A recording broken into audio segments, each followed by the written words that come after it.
देखना, सबसे पहले तो यूपी टेट की अगर बात करें तो सारी डाउट आप भी पूछते चलना, जो भी डाउट आपको रहे हैं या जो भी डाउट आपको हो तो आप भी पूछ लेना, हम भी सारे डाउट क्लियर करेंगे। सबसे पहले अगर बात करें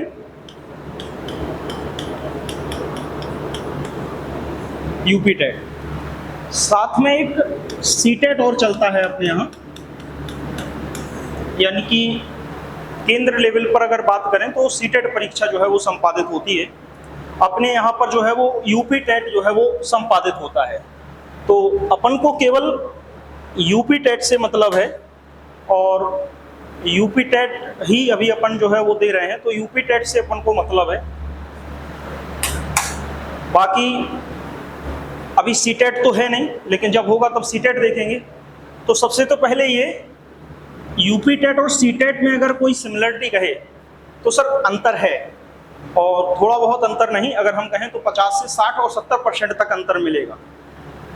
सीटेट में जहां रटने वाले एक भी प्रश्न नहीं पूछे जाते, वहीं यूपी टेट में रटने वाले प्रश्न अधिक पूछे जाते हैं, याद करने वाले प्रश्न अधिक पूछे जाते हैं। वन लाइनर जो क्वेश्चन होंगे वो यूपी टेट में अधिक आएंगे। सीटेट में जो क्वेश्चन रहेगा उसकी लेंथ लगभग 3 से 4 लाइन की रहेगी। मतलब एक क्वेश्चन सीटेट में रहेगा तो वो 3-4 लाइन में रहेगा, 4 लाइन नॉर्मल है। जबकि यूपी टेट में हो सकता है 1 लाइन में ही लिख के पूछ लें, हो सकता है आधी लाइन में ही आपसे लिख के पूछ लें। तो यूपी टेट में याद करने वाली चीजें अधिक पूछी जाती हैं, सीटेट में समझने पर आधारित चीजें अधिक होती हैं। अब रही बात, तो अभी आप यूपी टेट पढ़ रहे हैं तो अभी यूपी टेट पढ़ते हैं, लेकिन हम आपको समझाएंगे कि आप यूपी टेट का जो भी सिलेबस पढ़ेंगे वो आपके सीटेट में भी काम आएगा, लेकिन 50% तक। आप सीटेट का कुछ पढ़ते हैं तो फिर वो यूपी टेट में भी काम करता है 50% तक केवल, इससे ज्यादा नहीं। बाकी का उसी का सेपरेट अपन को पढ़ना पड़ता है। तो सबसे पहले अगर यूपी टेट की अगर हम बात करें तो यूपी टेट में आपने नाम सुना होगा कि इसमें अपने 2 पेपर होते हैं, समझते चलना। इसमें आपके 2 पेपर होते हैं, पहला पेपर और दूसरा पेपर। पहला जो पेपर रहेगा वो प्राइमरी लेवल के लिए रहता है और दूसरा जो पेपर रहता है वो जूनियर के लिए रहता है। जूनियर का मतलब है 6 to 8 और प्राइमरी का मतलब अगर कोई कहे तो ये 1 to 5। 2 पेपर होते हैं, एक आपका प्राइमरी के लिए फर्स्ट रहेगा और जूनियर के लिए जो है वो आपका सेकंड पेपर रहेगा। यही स्ट्रक्चर पूरा का पूरा आपका यूपी टेट का रहता है और यही स्ट्रक्चर पूरा का पूरा आपका सी टेट का रहता है। यानी कि आप यूपी टेट में बैठने जाओगे तो प्राइमरी लेवल में 1 to 5 के लिए आपको ये है, और अगर आप जूनियर लेवल में जाओगे तो 6 to 8 के लिए आपको वहां पर वो पेपर में रहेगा। यानी कि फर्स्ट और सेकंड 2 पेपर आपके आते हैं। हाँ हाँ हाँ, जैसे कोई जूनियर में है तो वो जूनियर का पेपर देगा, और जो प्राइमरी में है वो प्राइमरी का पेपर देगा। उसके लिए प्राइमरी के पेपर की आवश्यकता है। अगर कोई व्यक्ति प्राइमरी में है तो उसको जूनियर के पेपर की कोई आवश्यकता नहीं। वो जब प्राइमरी से जब जूनियर में प्रमोशन के लिए जाएगा तब उसको इसके टेट की आवश्यकता पड़ेगी, यानी कि जूनियर लेवल टेट की आवश्यकता पड़ेगी। तो यहाँ पर जो भी व्यक्ति जूनियर में रहेगा उसको जूनियर के लिए, और जो व्यक्ति प्राइमरी में है उसके लिए प्राइमरी में। हाँ, कोई भी व्यक्ति दोनों दे सकता है। जैसे पहले ये था जो आपका बीटीसी या जिसको आप डीएलएड कहते हो, या बीटीसी, पूर्व नाम बीटीसी है, बीटीसी के नाम से ये अधिक प्रचलित है। तो बीटीसी वाला व्यक्ति जो है वो 1 to 5 और 6 to 8 कहीं भी जा सकता है। यानी कि वर्तमान में अपन जो शिक्षक हैं वो 1 to 5 और 6 to 8 कोई भी पेपर दे सकते हैं, बीटीसी वाला कैंडिडेट। कुछ समय के लिए बीएड वालों के लिए भी ये अलाउ किया गया था कि आप दोनों पेपर दोगे, फर्स्ट में और सेकंड में, यानी कि प्राइमरी में भी रहोगे और जूनियर में भी रहोगे। लेकिन अब बीएड वालों को प्राइमरी से मना कर दिया गया, अब वो केवल क्या दे सकते हैं, 6 to 8 जूनियर का दे सकते हैं। लेकिन अपने साथ ऐसा कुछ है नहीं, क्योंकि अपन लोग ऑलरेडी उसी में हैं। तो अपन के लिए प्रमोशन के लिए अपन 6 to 8 भी दे सकते हैं, और अपन प्राइमरी में हैं तो प्राइमरी के लिए 1 to 5 तो अपन को देना ही देना है। बात समझ पाए? तो 1 से 5 तक का जो रहेगा वो प्राइमरी लेवल, आपका 6 से 8 रहेगा वो आपका पूरा क्या रहेगा, जूनियर लेवल। अब दोनों का थोड़ा थोड़ा सिलेबस हम आपको बताते हैं कि दोनों के सिलेबस में भी क्या अंतर है। तो जो भी डाउट हो आप पूछना बेहिचक, ठीक है ना। अब यहाँ पर जो आपका सिलेबस रहेगा, उस सिलेबस की अगर बात कहें तो दोनों जगह सेम रहता है। क्या क्या उसको देख लेते हैं। सबसे पहले नंबर पर जो आपका पूछा जाता है वो मनोविज्ञान पूछी जाती है। और शिक्षण, यानी कि ये दोनों पोर्शन जो है ना वो मनोविज्ञान व शिक्षण, अगर हम प्राइमरी की बात करें थोड़ी देर के लिए तो मनोविज्ञान व शिक्षण दोनों पेपरों में आएगा। प्राइमरी में भी मनोविज्ञान शिक्षण आएगा, यहाँ जूनियर में भी जो है वो आपका मनोविज्ञान और शिक्षण आएगा। यानी कि यहाँ पर भी अगर कोई पूछता है तो सर यहाँ भी मनोविज्ञान व शिक्षण जो है वो आपसे पूछा जाएगा, दोनों पूछा जाएगा। अब मनोविज्ञान की कोई बात कहे तो साइकोलॉजी और टीचिंग, साइकोलॉजी टीचिंग जो है वो आपकी किसमें पूछी जाएगी, फर्स्ट और सेकंड दोनों में समान रूप से पूछी जाएगी। ये जो दोनों का पोर्शन रहेगा, चाहे आप प्राइमरी की बात करें और चाहे फिर आप जूनियर की बात करें, यहाँ पर भी मनोविज्ञान रहेगा, यहाँ पर भी मनोविज्ञान रहेगा, और ये 30 नंबर का रहेगा। चाहे यहाँ आप देख लो, यहाँ भी 30 नंबर का आएगा, और यहाँ पर भी आप देख लो तो यहाँ पर भी 30 नंबर का जो है वो मनोविज्ञान और शिक्षण से प्रश्न जो है वो पूछे जाएंगे। फर्स्ट पार्ट यही रहेगा आपका सॉल्व करने के लिए। दूसरे नंबर पर अगर हम कहें तो दूसरे नंबर पर आपको मिलेगी हिंदी। यहां पर भी दूसरे नंबर पर जो है वो आपको दूसरे पोर्शन के तौर पर क्या पढ़नी पड़ेगी, हिंदी पढ़नी पड़ेगी, यानी कि हिंदी जो है वो आपकी रहेगी। फिर उसके बाद अगर हम कहें कि तीसरे नंबर पर, तो तीसरे नंबर पर ऑप्शन मिल जाते, एक तो आपकी यहाँ पर इंग्लिश रहेगी, अगर कोई व्यक्ति चाहे तो वो इंग्लिश ले सकता, इंग्लिश ना लेना चाहे तो वो व्यक्ति संस्कृत के साथ जा सकता, यानी कि वो व्यक्ति संस्कृत भी लेगा। कुछ लोग उर्दू वाले रहेंगे, तो उर्दू वाले अगर हैं तो वो आपके उर्दू भी ले सकते हैं। ध्यान रखना, अगर कोई उर्दू वाला है तो वो व्यक्ति आपका क्या कर सकता है, उर्दू भी ले सकता है। यानी कि उर्दू वाला व्यक्ति उर्दू को भी लेके जो है वो आपका चलेगा, उसमें कोई दिक्कत वाली बात नहीं। तो इसको आपको याद रखना है कि अगर कोई व्यक्ति उर्दू वाला है तो वो उर्दू लेके भी चलेगा, वो 30 नंबर उसको उर्दू में करने हैं। देखा होगा आपने कई टीचर जो है वो आपके प्राइमरी में उर्दू से शिक्षक बने होंगे, तो उर्दू से शिक्षक का मतलब है उनका जो एक सब्जेक्ट रहा वो इंग्लिश संस्कृत छोड़ करके उन्होंने क्या लिया है, अदर लैंग्वेज के तौर पर जो है वो उर्दू चुना है। एक प्रकार से अगर देखें तो ये आपकी लैंग्वेज है, दोनों की दोनों आपकी भाषा है। ये भाषा फर्स्ट में आता है और ये भाषा आपका सेकंड में आता है, ठीक है ना। ये भाषा फर्स्ट में आता है और ये भाषा सेकंड में आता है। यहाँ पर भी ये आपकी जो है ना भाषा फर्स्ट जो है वो आपकी हिंदी रहेगी, और आपकी भाषा टू जो है वो आपकी क्या रहेगी, संस्कृत या इंग्लिश या उर्दू, जो भी आप इसको सेलेक्ट करें। आप इंग्लिश लेना चाहेंगे तो इंग्लिश आप ले सकते हैं, आप अगर संस्कृत लेना चाहें तो आप संस्कृत ले सकते हैं, आप अगर उर्दू लेना चाहें, अगर आप उर्दू लेना चाहें तो आप उर्दू भी ले सकते हैं, ठीक है ना। तो यहाँ पर ध्यान रखना है आपको कि हिंदी हुआ, इंग्लिश, संस्कृत, यानी कि ये 3 सब्जेक्ट, पहला, दूसरा, तीसरा, ये भी समान अंक रहेंगे, इसमें कोई वो नहीं है। ये भी 30 नंबर का रहेगा, ये भी 30 नंबर का रहेगा, ये भी आपका 30 नंबर का वेरी करता है, और ये भी 30 नंबर जो है वो आपके यहाँ पर आते हैं। यानी कि आपका जो यूपी टेट का रहेगा वो प्राइमरी और जूनियर लेवल के लिए तो मनोविज्ञान व शिक्षण 30 नंबर का, यहाँ पर भी जो जूनियर में जाओगे तो मनोविज्ञान व शिक्षण 30 नंबर का, जिसको साइकोलॉजी एंड टीचिंग के नाम से आप जानते हो, इसी को पेडागोजी के नाम से अपन लोग जानते हैं। तो ये 30 नंबर का रहेगा। हिंदी ये भी 30 नंबर का रहेगा, ये हिंदी 30 नंबर का रहेगा। यहाँ भी, यहाँ पर आते हैं तो इंग्लिश, संस्कृत, उर्दू में से कोई एक चयन करना है। अधिकतर अपन लोग इंग्लिश या संस्कृत में से कोई एक लेते हैं, उर्दू वही लेता है जिसका विषय हो उर्दू।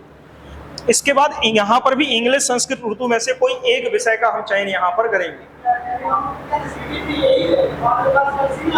क्या क्या बाल विकास, ये मनोविज्ञान में आता है, ये बाल विकास है। इसको आप जिसको CDP कह रहे हो, चाइल्ड डेवलपमेंट, तो वो इसी में आता है मनोविज्ञान। उसको हमने, चूंकि चाइल्ड डेवलपमेंट उसमें पोर्शन है, मनोविज्ञान पूरा का पूरा विस्तृत हो गया तो हमने उसको मनोविज्ञान नाम कह दिया।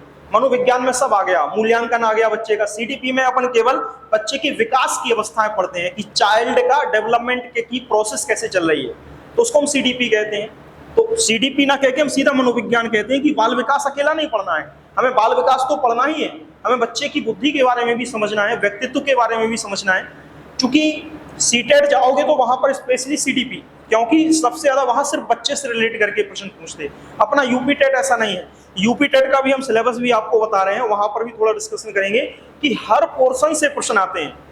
यदि अपने में टॉपिक कोई दिया गया है संवेग, तो वहां से भी 1 नंबर का प्रश्न आएगा। स्मृति अगर कोई टॉपिक है तो वहां से भी प्रश्न आएगा। विस्मृति अगर टॉपिक है तो वहां से भी प्रश्न आएगा।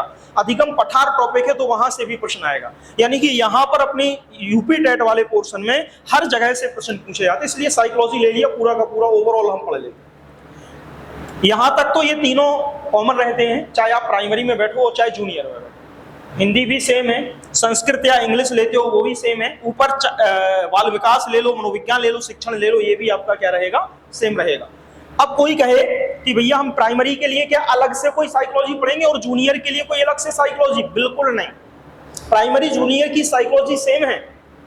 आपको ओवरऑल साइकोलॉजी पढ़नी है। पता नहीं वहां पर प्राइमरी में कौन से क्वेश्चन आएंगे और जूनियर के पोर्शन में कौन से क्वेश्चन आएंगे, वो पेपर बनाने वाले के ऊपर डिपेंड करता। तो हमको ओवरऑल साइकोलॉजी पढ़नी है। हमें ये नहीं करना कि नहीं ये प्राइमरी में आता ये जूनियर में आता, नहीं, हमें टोटल ओवरऑल पढ़नी है। क्योंकि कभी ये होता, कभी प्राइमरी की साइकोलॉजी सरल, कभी जूनियर की कठिन, कभी जूनियर की सरल, कभी प्राइमरी की कठिन। तो यहाँ वहाँ क्वेश्चन जो है वो वेरी करते रहते हैं। साइकोलॉजी यानी कि जो चाइल्ड डेवलपमेंट है वो सेम है, कोई अलग नहीं। हिंदी भी सेम है, ये नहीं कि भैया हम जूनियर में जा रहे तो हमें जूनियर की हिंदी पढ़, नहीं, हिंदी का सिलेबस सेम है। स्तर भी लगभग सेम रहता है, थोड़ा बहुत अंतर रहता है, वो भी केवल ये नहीं ये प्राइमरी में रहेगी हिंदी, वही आपकी जूनियर में रहेगी, वो ही चीज है। कुछ चीजें इसमें पूछ लेंगे और कुछ चीजें वहां पर पूछेंगे। फिर इसके बाद इंग्लिश, वही इंग्लिश का है, वही आपका संस्कृत का है, सेम आपका वही सिलेबस है, कोई अंतर नहीं। इसके बाद आगे बढ़ते हैं, देखना ये 3 चीजें तो आपको समझ में आई होंगी। अब इसके बाद यहाँ पर थोड़ा सा प्राइमरी वाले देखें, मतलब प्राइमरी के लिए यहाँ चले तो चौथे नंबर पर आपकी यहाँ पर आएगी गणित, यूपी टेट में, और ये स्पेशली 30 नंबर की आएगी। इसके बाद 5वें नंबर पर जो रहेगा यहाँ पर आपकी आएगी पर्यावरण, और ये पर्यावरण 30 नंबर की रहेगी। ये प्राइमरी का है। ये प्राइमरी में अगर हम बात करें तो मनोविज्ञान शिक्षण 30 का हो गया, हिंदी 30 का हो गया, इंग्लिश संस्कृत उर्दू 30 का हो गया, गणित 30 का हो गया, और पर्यावरण भी आपका कितने का हो गया, 30 का हो गया। तो यहाँ पर अगर हम बात करेंगे तो ये आपके जो रहेंगे वो गणित 30 की और पर्यावरण आपकी 30 की रहेगी। अब गणित यहाँ पर 30 की है और पर्यावरण यहाँ पर 30 का है। अभी समझते चलना, अभी जूनियर पोर्शन पर आ रहे कि वहां पर क्या आएगा, ठीक है ना। पहले यहाँ पर समझते हैं। ये गणित तो ठीक है, अर्थमेटिक आती है, यानी कि अर्थमेटिक सबसे ज्यादा आती है। नंबर सिस्टम, संख्या पद्धति जिसको हम कहते हैं, उसी में लासा हुए, मासा हुए, ये सब सारी चीजें उसी में आती हैं। भिन्न हुए, ये 1 से 5 में होते हैं। और ऐसा नहीं कि गणित कठिन हो, अगर किसी का विषय गणित नहीं रहा होगा तो प्राइमरी के लिए उसके लिए नया विषय रहेगा कि भाई हमें गणित पढ़नी है। भाई हम तो सामाजिक से मास्टर बन गए थे प्राइमरी में, या हमारा विषय सामाजिक रहे। भाई यहाँ पर ये नहीं रहता कि तुमने बीएससी में क्या लिया, आप बीएससी लिए हो, बीए लिए हो, चाहे वो न्यू स्टूडेंट हो या आपका कोई भी एक फ्रेशर बीटीसी स्टूडेंट भी है, या आपका कोई पुराना स्टूडेंट है, तो ये मानक नहीं वहां पर है कि भाई आप बीएससी किए हो तो हम आपसे सिर्फ गणित पूछेंगे। आप बायोलॉजी किए हो, आप सामाजिक से कोई विषय किए हो, आप कॉमर्स किए हो, कुछ भी किए हो, तो भैया हम आपसे गणित के प्रश्न नहीं पूछेंगे, हम तब भी आपसे गणित के प्रश्न पूछेंगे। प्राइमरी के लिए कॉमन रहते सारे सब्जेक्ट, इसमें कोई डिवाइडेशन नहीं। गणित सभी को अनिवार्य करना है, पर्यावरण सभी को अनिवार्य करना है, चाहे वो बीएससी वाला हो, चाहे बीए वाला हो, चाहे कॉमर्स वाला हो, चाहे बीकॉम वाला हो, कोई भी हो, उनको सबको यही पोर्शन करने हैं। ये 5 पोर्शन प्राइमरी के लिए फिक्स है, इसमें कोई बदलाव नहीं। अगर बात करें गणित की तो गणित सभी के लिए है। पर्यावरण की बात कहें तो यहाँ पर्यावरण नाम है केवल पर्यावरण, वास्तव में इसमें 4 पोर्शन वेरी करते हैं। सबसे पहले इसमें आता है आपका ज्योग्राफी यानी कि भूगोल, इसी पर्यावरण में पूछे जाते हैं। भूगोल के साथ आपका आएगा पॉलिटिक्स, यानी कि जिसको राजनीति शास्त्र आप कहते हो, वो राजनीति शास्त्र आएगा, यानी कि पॉलिटिक्स जिसको आप कहते हो। फिर इसके बाद यहां पर आएगी जीव विज्ञान, यानी कि जिसको आप बायोलॉजी कहते हो, यानी कि जीव विज्ञान आपकी आएगी। और लास्ट में इसमें पूछा जाता है पर्यावरण, यानी कि अब ईवीएस। ईवीएस का मतलब यहां पर पर्यावरण से रिलेटेड चीजें पूछी जाएंगी, यानी कि पर्यावरण भी आपसे पूछा जाएगा। इनका वेरिएशन घटता बढ़ता रहता है सर, ध्यान से समझना इस बात को। क्यों? आपको समान भूगोल पढ़ना, आपको उतना ही आपको पॉलिटिक्स पढ़ना, जितनी भूगोल पढ़नी उतनी ही बायोलॉजी महत्व देना, उतनी ही पर्यावरण। हम विशेष तौर से इस पर आपसे फोकस करेंगे क्योंकि यहाँ का फिक्स है सर। यहाँ का फिक्स है, जितना भी आप पढ़ोगे 30 नंबर का पेपर रहेगा। यदि आप अच्छे ढंग से हमसे समझ गए तो 28 नंबर कोई नहीं रोकने वाला। 30 में 30 इसलिए नहीं कहते कि एक आध दो गलती तो हम भी करते हैं। तो 30 से 28 नंबर आराम से आप पा जाओगे। हिंदी में भी 25 प्लस पा जाओगे, हम ये रेशियो लेके चलते हैं। इंग्लिश और संस्कृत, जो भी विषय आपका अच्छा लगे, चाहे इंग्लिश और चाहे संस्कृत, इसमें भी आप 20 से 25 नंबर कवर करते हो। गणित आपके ऊपर डिपेंड करता है कि यदि आपका विषय रहा होगा गणित, तो आप इसमें फिर 20 प्लस 25 के आसपास ही स्कोर करोगे। लेकिन अगर आपका विषय नहीं रहा है तो ऐसा नहीं है कि आप ना कर पाओ स्कोर, तब भी आप स्कोर करोगे 15-20 के आसपास स्कोर कर जाओगे आराम से। इसके बाद बचता है पर्यावरण। ये सब चीजें फिक्स हैं। गणित में जितने कंसेप्ट हम आपको बताएंगे, जिस कंसेप्ट का सवाल यहां पर लगाएंगे, उसी कंसेप्ट का सवाल पेपर में रखा मिलेगा। बस तुम्हें याद ये रखना है कि ये सवाल इस कंसेप्ट से लगेगा। ये डिटो पूरा फंस के जाएगी गणित, इसमें कोई बदलाव नहीं रहेगा। ये संस्कृत, चूंकि संस्कृत हमारा विषय नहीं है, इंग्लिश भी हमारा विषय नहीं है, उसके लिए हम संस्कृत के लिए संस्कृत वाले टीचर को बुलाते हैं, इंग्लिश के लिए इंग्लिश वाले टीचर को बुलाते हैं। इंग्लिश वाले को इंग्लिश वाले पढ़ाते हैं, संस्कृत वाले को संस्कृत वाले पढ़ाते हैं। अगर बात करें हिंदी, तो हिंदी के लिए जरूर हमें टीचर नहीं मिलते, बहुत ढूंढा, नहीं मिले तो मजबूरी में हमें पढ़ानी पड़ी, और इस हिंदी को हमने पढ़ाया है, तब भी आपके नंबर अच्छे खासे आए। साइकोलॉजी यानी कि मनोविज्ञान या चाइल्ड डेवलपमेंट या बाल विकास, ये तो पूरा टोटल हम पढ़ाते हैं आपको, तो इसमें से भी नंबर आपको अच्छे खासे गेन हो जाते। जितना हम पढ़ाएं बस उतना ही पढ़ना तुम। मनोविज्ञान आपके निश्चित अच्छे नंबर आएंगे। जितना हिंदी हम तुम्हें आपको पढ़ाएं उतना ही आपको हिंदी पढ़ना है, एक्स्ट्रा बिल्कुल भी नहीं परेशान होना। खूब आपको लास्ट टाइम पर जब पेपर का टाइम होगा, 1-2 महीने बचे होंगे, तो तरह तरह के यूट्यूब चैनल पर बोले इसको लगा डाला, लाइव झिंगा लाला। बात समझ पाए? मतलब ये कि ये तुम पढ़ दो 3 घंटे की क्लास तो पूरी सीडीपी फंस गई। भाई साहब, यहाँ 3 महीने लगते मेहनत करके पढ़ाने में, 3 घंटे के वीडियो में कोई आपको साइकोलॉजी या कुछ भी नहीं सिखा सकता। बात समझ पाए? तो वहां पर सिर्फ आप कंफ्यूज हो गए। तो पहले पढ़ लो, प्रैक्टिस तुम चाहे जितनी करो, फिर चाहे किताबों से करो चाहे यूट्यूब से करो, प्रैक्टिस में कोई बुराई नहीं है। एक बार तुम क्लास हमसे पढ़ लो, फिर प्रैक्टिस करो, जो डाउट हो तो हमसे पूछो। तो यहाँ पर हिंदी हुई, मनोविज्ञान हुई, और संस्कृत भी अभी तक हम पढ़वाते थे। जानते होंगे आप सभी लोग, राजाराम जी हैं विद्या मंदिर में, तो वो संस्कृत पढ़ाते थे। और अभी डिसाइड नहीं है कि कौन संस्कृत पढ़ाएगा, हो सकता वही पढ़ाएं जहां तक है। लेकिन चूंकि अभी पिछले बैचों में पढ़वाया है, तो थोड़ा सा बच्चों की तरफ से रिस्पांस कम मिला है। तो इस बार एक और टीचर हैं जो आपके सरदार पटेल इंटर कॉलेज में संस्कृत पढ़ाते हैं, टीजीटी से ही वो इलाहाबाद से होके आए हैं। तो नहीं, उनकी नहीं, शायद कोई देवेंद्र नाम के टीचर हैं, तो उनसे बात हुई है और उनकी संस्कृत बहुत अच्छी है। तो वो खुद इच्छुक, उन्होंने हमें खुद बताया, कॉल किया था कि भाई हम पढ़ाने के लिए इच्छुक हैं, एक प्लेटफॉर्म चाहिए संस्कृत के लिए। बोले हम इलाहाबाद में पहले पढ़ाते थे।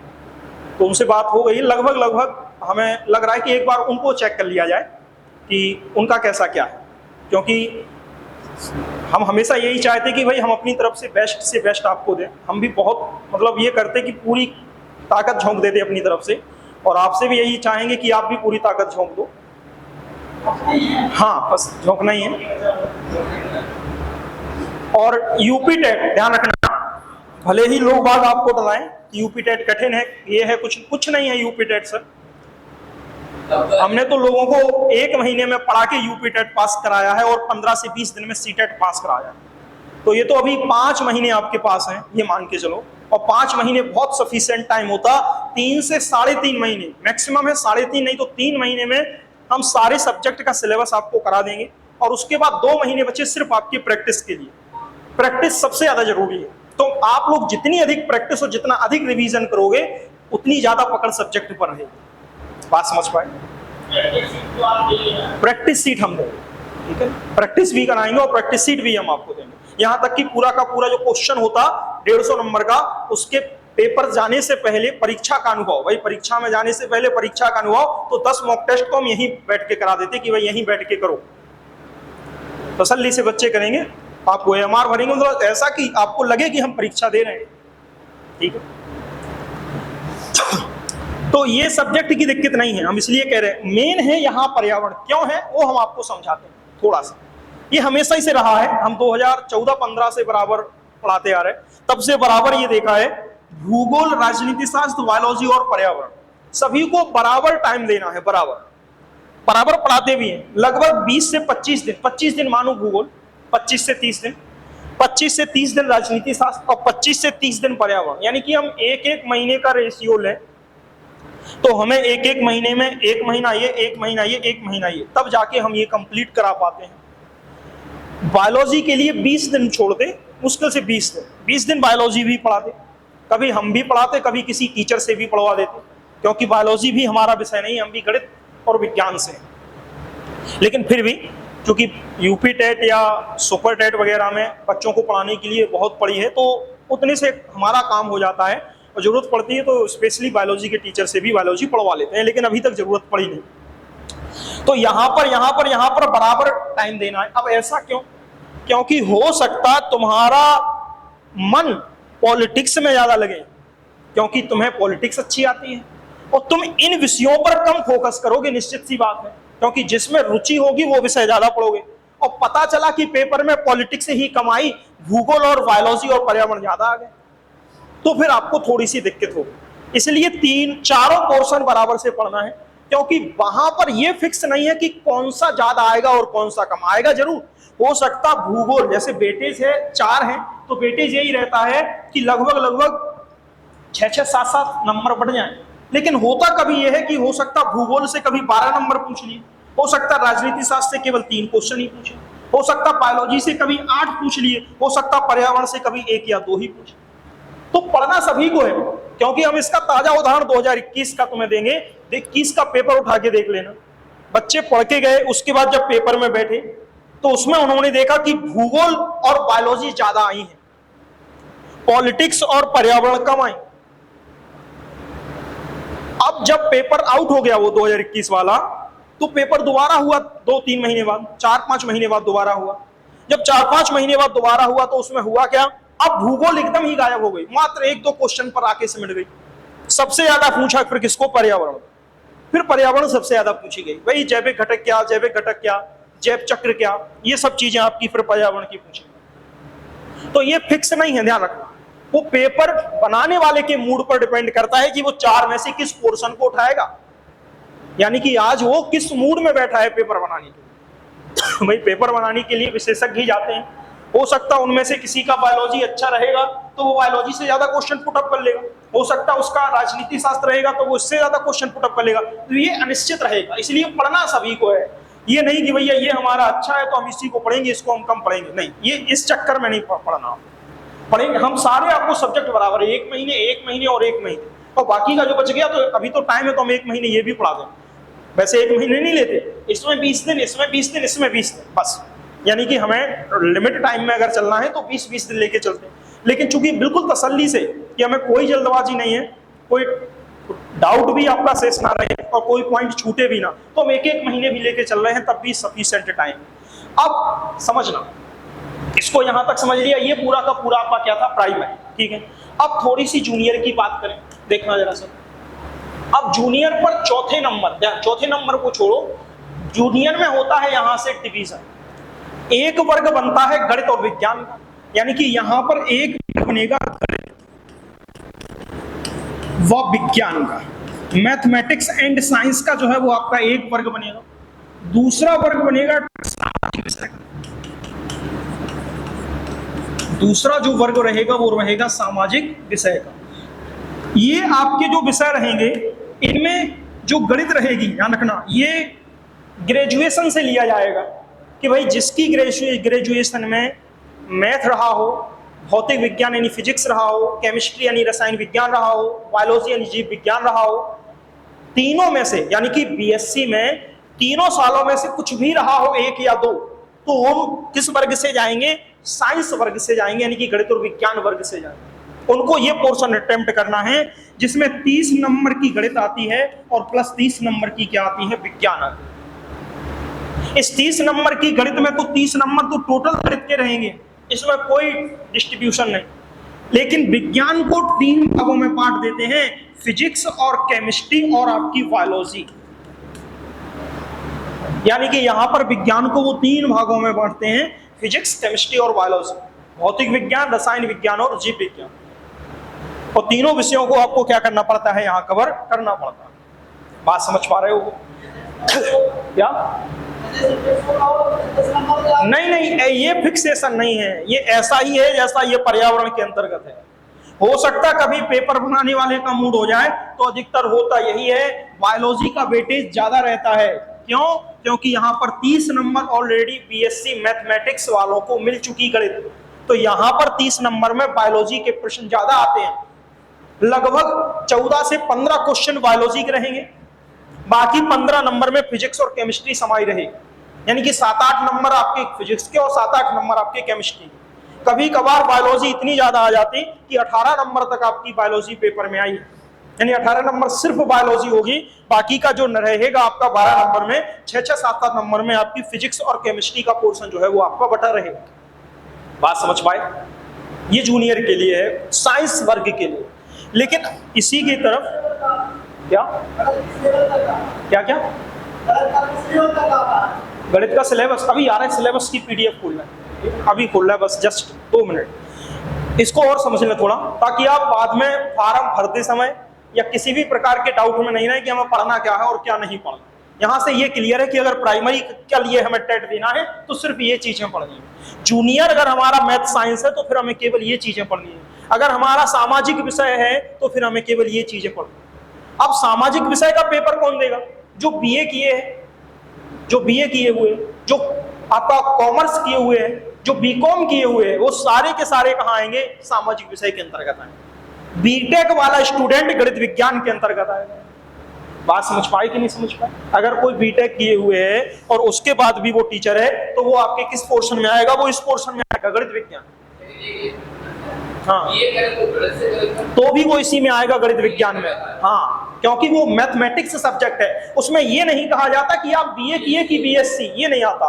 उसमें आता है आप ग्रेजुएट किस सब्जेक्ट से किए हैं, फिजिक्स, केमिस्ट्री, मैथ तो और बायोलॉजी, तो आप जाएंगे गणित विज्ञान। अगर आप ग्रेजुएट किए हुए हैं सोशल साइंस, आपका सामाजिक विषय, या आपका जो भी कॉमर्स या कोई, तो फिर आप किसके साथ जाएंगे? सामाजिक विषय के साथ। उसमें ये नहीं आता बीए बीएससी क्या, नहीं, उसमें ग्रेजुएट लिखा रहेगा। आप ग्रेजुएट किस स्ट्रीम से हैं, स्ट्रीम में आपके सब्जेक्ट ओपन रहते हैं कि ये स्ट्रीम का व्यक्ति इस विषय के साथ जाएगा और इस स्ट्रीम का व्यक्ति इस विषय के साथ जाएगा। ठीक है। अब सामाजिक विषय में क्या क्या आता है? तो सामाजिक विषय में फिर वही इतिहास हुआ, भूगोल हुआ, नागरिक शास्त्र हुआ और आपका अर्थशास्त्र हुआ। यानी कि आपका इसके अंतर्गत जो पोर्शन है वो आपका इतिहास का रहेगा, हिस्ट्री आपको पढ़नी है टोटल, आपका भूगोल यानी कि ज्योग्राफी आपको पढ़नी है टोटल, आपका नागरिक शास्त्र यानी कि आपका नागरिक शास्त्र या राजनीति शास्त्र का पॉलिटिक्स, वो आपको टोटल पढ़नी है। और अगर हम कहें अर्थशास्त्र, तो अर्थशास्त्र भी आपको थोड़ी सी पढ़नी है। यहाँ पर सबसे ज्यादा प्रश्न अगर कहें तो इक्वल वेटेज रहता है, ये नहीं कि कोई कम रहे। इतिहास, भूगोल, नागरिक शास्त्र ये सबसे ज्यादा आते हैं, ये सबसे ज्यादा आएंगे, क्योंकि ये टोटल ओवरऑल सामाजिक विषय का 60 नंबर का पोर्शन हुआ, क्योंकि ये 30 + 30 60 है, मैथमेटिक्स और साइंस। ये टोटल सामाजिक विषय ही 60 नंबर का आता है, जिसमें इतिहास, भूगोल, नागरिक शास्त्र और अर्थशास्त्र आपके रहते हैं। बात समझ पाए? इसमें सब कुछ रहेगा। इतिहास आपको पूरी पढ़नी है। प्राचीन काल, इतिहास को 3 भागों में बांट के पढ़ते हैं। प्राचीन काल क्या है, मध्यकाल क्या है और आपका आधुनिक काल क्या है, वो इतिहास है। इसके बाद भूगोल, आपको भारत का भूगोल और विश्व का भूगोल, दोनों भूगोल से क्वेश्चन पूछे जाते हैं। यहाँ पर नागरिक शास्त्र का मतलब है पूरी की पूरी पॉलिटिक्स। जब आपका भारत यहाँ पर सामाजिक विषय में आधुनिक काल था, जब अंग्रेज शासन कर रहे थे, वहां पर भिन्न भिन्न प्रकार के रेगुलेटिंग एक्ट, भिन्न भिन्न प्रकार के एक्ट लाए जा रहे थे। वहां से पूरा का पूरा आपकी पॉलिटिक्स तैयार होती है, वो आपको इसके अंतर्गत पढ़नी है। अर्थशास्त्र में ज्यादा प्रश्न नहीं आते, गिनती के 3 प्रश्न या 4 प्रश्न, बस इससे ज्यादा नहीं आते। और वो भी फिक्स है कि इस पोर्शन से वो क्वेश्चन जो है वो आपके पूछे जाते हैं, क्योंकि यहाँ अर्थशास्त्र थोड़ा करंट से रिलेट करके पूछ ली जाती है, बैक बहुत कम आती है। यहाँ 1-2 टॉपिक हैं जीएसटी वगैरह, वहां से रिलेटेड करके पूछ लिया जाता। बाकी के ये 3 पोर्शन सबसे ज्यादा जो है वो आपके सामाजिक विषय में आते हैं। ये तो है पूरा सिलेबस। बात समझ पाई कि नहीं? पहला पेपर और सेकंड पेपर यानी जूनियर, इसमें अगर कोई डाउट है तो पूछो, फिर हम देखो सिलेबस और आपको दिखा रहे हैं एक बार। क्या क्या सर? करंट के एक या दो क्वेश्चन मार्क, तो करंट नहीं पढ़ना आपको, इसलिए नहीं पढ़ना क्योंकि वो अथाह है, टाइम बर्बाद करेगी, उतने क्वेश्चन हमारे आने भी नहीं। पूरा पेपर आप उठा के देख लो, यूपी टेट के फैक्ट पूछेगा, फैक्ट। फैक्ट का मतलब है जो ओल्ड हिस्ट्री है, ओल्ड ज्योग्राफी है और आपकी पॉलिटिक्स है। न्यू करंट नहीं आती इसमें है ही नहीं करंट अफेयर्स कहीं। जब सुपरटेट करने आते हैं तो वहां 20 नंबर की करंट अफेयर्स आती है, यहाँ नहीं आती है करंट अफेयर्स। एक दो क्वेश्चन हमने इसलिए कहा है कि एक दो क्वेश्चन चूंकि इकोनॉमिक्स फिक्स नहीं है, तो जीएसटी में अंक कितने हैं कि कितने अंकों का जीएसटी नंबर, तो ये चीजें थोड़ी करंट से रिलेट करके पूछ ली जाती है, वो भी 1 या 2 या 3 या 4, इससे ज्यादा नहीं। टोटल आपकी ओल्ड हिस्ट्री ही इसमें जो है वो आपकी पूछी जाती है। ठीक है, और बताओ कोई और डाउट हो सकता? नहीं, चलें आगे। सुनो, अब इसके बाद देखना सर, यहां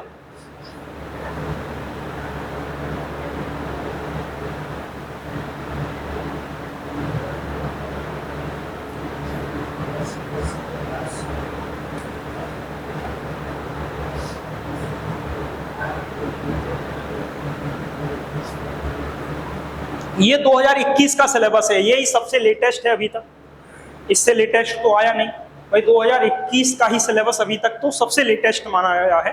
2021 की परीक्षा थी जो आउट हो गई थी, फिर 2022 में दोबारा हुई थी।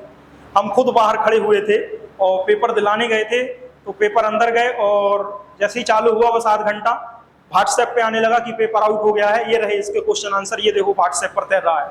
आध घंटा बाद सारे बच्चे बाहर आ गए कि उन्होंने अनाउंस कर दिया कि पेपर रद्द हो चुका है। उसके बाद फिर दोबारा 2022 में पेपर हुआ, तो उस टाइम पर जो यूपी टेट के बच्चे थे उनको बहुत टाइम मिला पढ़ने को। पहले 3-4 महीने पढ़ा और फिर आउट हो गया पेपर, फिर 5 महीने बाद हुआ, तो वो हमारे पास करीब 11-12 महीने पढ़ के गए। ठीक है ना, चलिए सुनना, आप समझना, इधर देखना। UP TET 2021। अच्छा, यहाँ पर एक दो चीजें, ये हम आपको ये सब आपको भेज देंगे, सिलेबस भेज देंगे, सब कुछ भेज देंगे। ठीक है ना, यहाँ हाँ एक ग्रुप बना देंगे, ग्रुप व्हाट्सएप ग्रुप में जरूरत नहीं पड़ेगी, व्हाट्सएप ग्रुप भी बना लेंगे। एक ज्ञानम इंस्टीट्यूट का ऐप है गूगल प्ले स्टोर पर, उसको हम लिंक आपको भेज देंगे, वो आपको डाउनलोड कर लेना है। उसी में यूपी टेट 2026 करके, यानी यूपी टेट 2026 करके एक बैच रहेगा, उस बैच में हम आपको ऐड कर देंगे। उसके कई रीजन हैं और कई बेनिफिट हैं, देखना कैसे। सबसे पहले तो जो भी हम यहाँ लिख भी रहे हैं उसकी पीडीएफ भी आप, वैसे तो सबसे अच्छा तरीका यही है, आप साइकोलॉजी के लिए एक कॉपी लेके आएंगे, मतलब एक रजिस्टर लेके आएंगे। आप गणित के लिए एक रजिस्टर लेके आएंगे, आज तो केवल एक कॉपी लेके आए, कोई दिक्कत नहीं, अभी एक ही कॉपी की जरूरत है। एक कॉपी आपको साइकोलॉजी, और आप नॉर्मल आप अगर इतनी सी भी कॉपी लाते हो तो ये हमारी गारंटी है कि वो पूरी कॉपी हम आपकी 3 महीने में फिल करा देंगे। ठीक है ना, इतनी ही आपको गणित की, तो गणित की कम से कम 2 कॉपियां आपकी फिल हो जाएंगी, और एक कॉपी भूगोल के लिए, एक कॉपी नागरिक शास्त्र के लिए और एक कॉपी आपकी पर्यावरण की, यानी कि आपकी सफिशिएंट रहेंगी कि आपको इतना तो लेके ही चलना है। कॉपी जरूरी है क्योंकि बिना नोट्स के फिर रिवीजन के टाइम पर परेशानी होती है। भाई हम तो पढ़ा के निकल जाएंगे आगे, फिर आप रिकॉल जब करोगे घर पे, या वास्तविकता यही है कि हम यहाँ पढ़ लें, उसके बाद अगर हम जाके दोबारा से रिवाइज ना करें तो साइकोलॉजी के अनुसार मनोवैज्ञानिक कहते हैं कि पढ़े हुए 100% का केवल 11% ही याद रहता है। अगर हम उसको रिकॉल कर लेते हैं तो 40 से 50% तक वो बढ़ जाता है, और रिकॉल करते रहें तो वो 70-75% जाके हम पेपर में देके कंप्लीट अपना काम कर लेते हैं। तो आपको कॉपी इसलिए ताकि हम उस पर लिखते जाएं और हम अपने नोट्स बनाते जाएं, ताकि हमें जरूरत पड़ने पर हम उसको क्या कर सके, रिकॉल कर सके। ठीक है ना, तो यहाँ पर ये पूरा यूपी टेट का सिलेबस है, हम पूरा सिलेबस आपको बता रहे हैं। एक यहाँ पर सारी पीडीएफ हम उस ग्रुप में भेजते रहेंगे, आपको जोड़ देंगे। उसमें जो प्रॉफिट रहेगा ये हम रिकॉर्ड करते हैं, टोटल रिकॉर्डेड वीडियो रहता है, हम इसको रात में अपलोड कर देते हैं। सुबह आपको उस ऐप पर ये पढ़ाया हुआ वीडियो दिखने लगेगा, शो होने लगेगा। आपको अगर कोई डाउट है, आपको अगर रिवीजन भी करना दोबारा से, आप जाके उसी ऐप पर वीडियो की लिंक खोल करके पूरा वीडियो हमारा यहाँ का देख सकते हो, उसको दोबारा से पढ़ सकते हो। भाई यहाँ पर हम पढ़ा रहे हैं तो नॉर्मल स्पीड पर उसको अपलोड करते, आपको रिवीजन करना है, आपको दुगनी तिगनी स्पीड पर बढ़ा करके आप क्या कर सकते हो, उसका रिवीजन कर सकते हो, ताकि आपको कोई डाउट ना रहे। बात समझ पाए? तो वो डबल बेनिफिट हम यहाँ पर रहता है इस ऐप के माध्यम से, ताकि हमें कोई दिक्कत ना हो। भाई कोई डाउट अगर रह जाए तो हम उस ऐप के माध्यम से क्या रखते हैं कि अपडेट अपने आप को कर लेंगे कि अगर कोई पॉइंट छूट गया, वैसे तो आप हमसे ही पूछ लो, नहीं पूछ पा रहे या कोई बात भूल गए तो आप दोबारा से भी क्या कर सकते हो, उस वीडियो को देख सकते हो, हाँ दोबारा से। अब यहां पर देखना सर, अच्छा यूपी टेट परीक्षा में प्रत्येक प्रश्न 1 अंक का होता है, 150 क्वेश्चन रहेंगे और पूरे के पूरे आपके 150 मिनट रहेंगे, यानी कि 1 मिनट के लिए 1 क्वेश्चन आपका तैयार रहेगा, यानी कि आपका 2.5 घंटे का टाइम जो है वो पेपर के लिए मिलता है। यदि कोई आपसे पूछे तो याद रखना है कि आपको 2.5 घंटे का टाइम, यानी कि आप चाहोगे तो 2.5 घंटा, यानी कि आपका 2.5 घंटे का जो टाइम रहेगा, ध्यान रखना है आपका 2.5 घंटे का टाइम जो है वो आपको यूपी टेट के लिए रहेगा। 150 प्रश्न रहेंगे, यानी कि आपके 150 प्रश्न रहेंगे, 150 मिनट में 150 प्रश्न हल करने हैं, या आप यूं समझें 2.5 घंटे में हमें 5 पोर्शन करने हैं। 5 पोर्शन का मतलब साइकोलॉजी हुआ, हिंदी हुआ, संस्कृत हुआ, गणित हुआ और पर्यावरण हुआ, अगर प्राइमरी की बात करें, यही सेम जूनियर की बात करें, तो हमें ये मान के चलना है कि 2.5 घंटे के टाइम में हमें मात्र 20 मिनट साइकोलॉजी पर देना है। अगर आप अच्छे से साइकोलॉजी पढ़ के और रिवीजन करके जाओगे तो मुश्किल से 12 मिनट नहीं तो 15 मिनट में पूरी साइकोलॉजी निपट जाती है, क्योंकि जितना आएगा वो आप एक नजर में कर लोगे, फिर आप बैठे भी रहोगे उस पर तो नहीं होने वाला, क्योंकि जितना हमें है पता बस उतना हो जाएगा। मुश्किल से 20 मिनट हिंदी को दोगे, 20 मिनट संस्कृत को दोगे, 20 मिनट पर्यावरण को दोगे और 20 मिनट गणित को दोगे।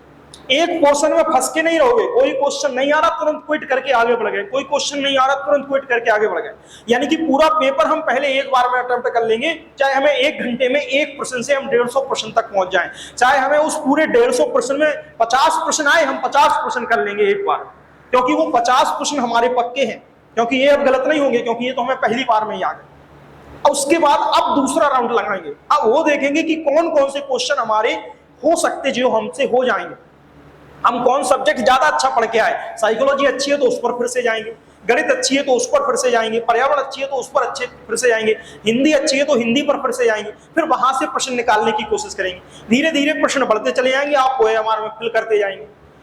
मुख्य रूप से ये मत बैठना कि 2.5 घंटे में हम पहले पूरा पेपर कर लेंगे फिर OMR सीट फिल करेंगे, फिर OMR में लास्ट में आप देख के नहीं भर पाओगे, फिर लास्ट ऑप्शन बचेगा कि आंख बंद करो और तुक्का लगाना स्टार्ट कर दो, जहां जो मन चाहे वो भर दो, क्योंकि फिर पेपर छूटता है।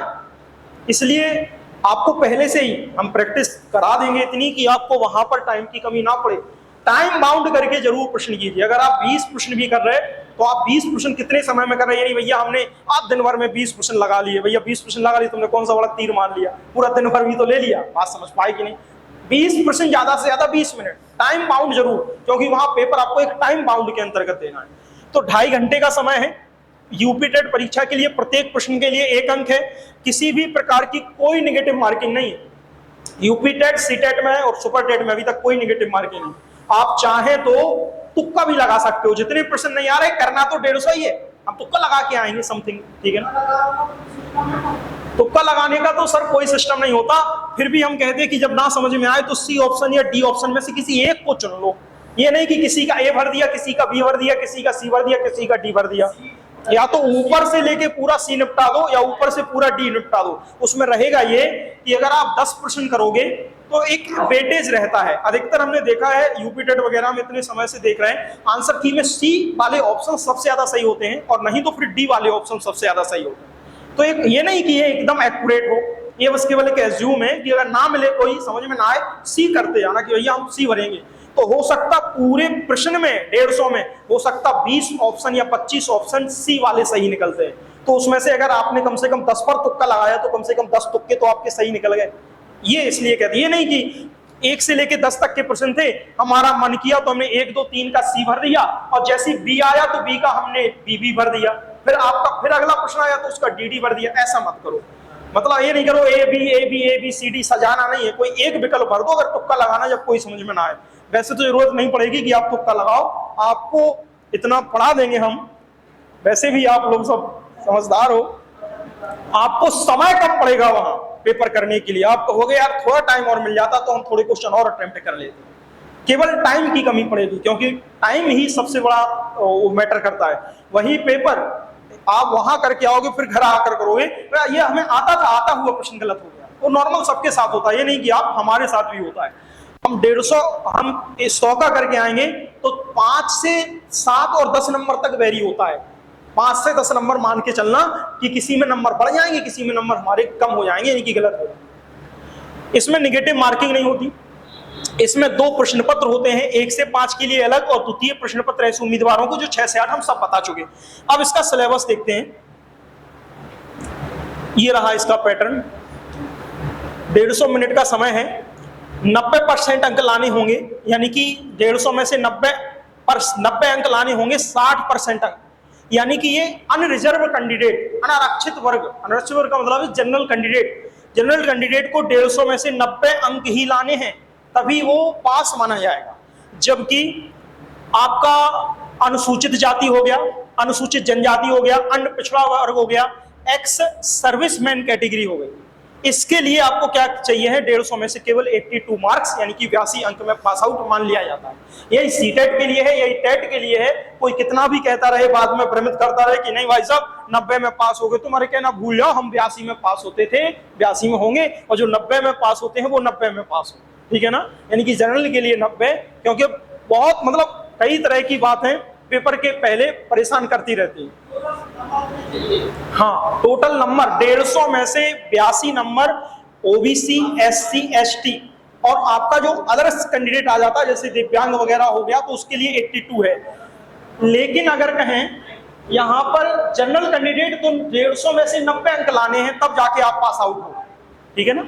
यानी कि 8 नंबर आपको ज्यादा लाने हैं ओबीसी, एससी, एसटी कैंडिडेटों से। अब अगर बात करें यहां पर, ये वही है जो हमने आपको वहां बताया है। बाल विकास 30 नंबर की 30 क्वेश्चन, 30 नंबर के गणित 30 की 30 क्वेश्चन, पर्यावरणीय अध्ययन 30 का, भाषा फर्स्ट में हिंदी है 30 में से 30 और भाषा सेकंड में अंग्रेजी, उर्दू, संस्कृत में से कोई एक।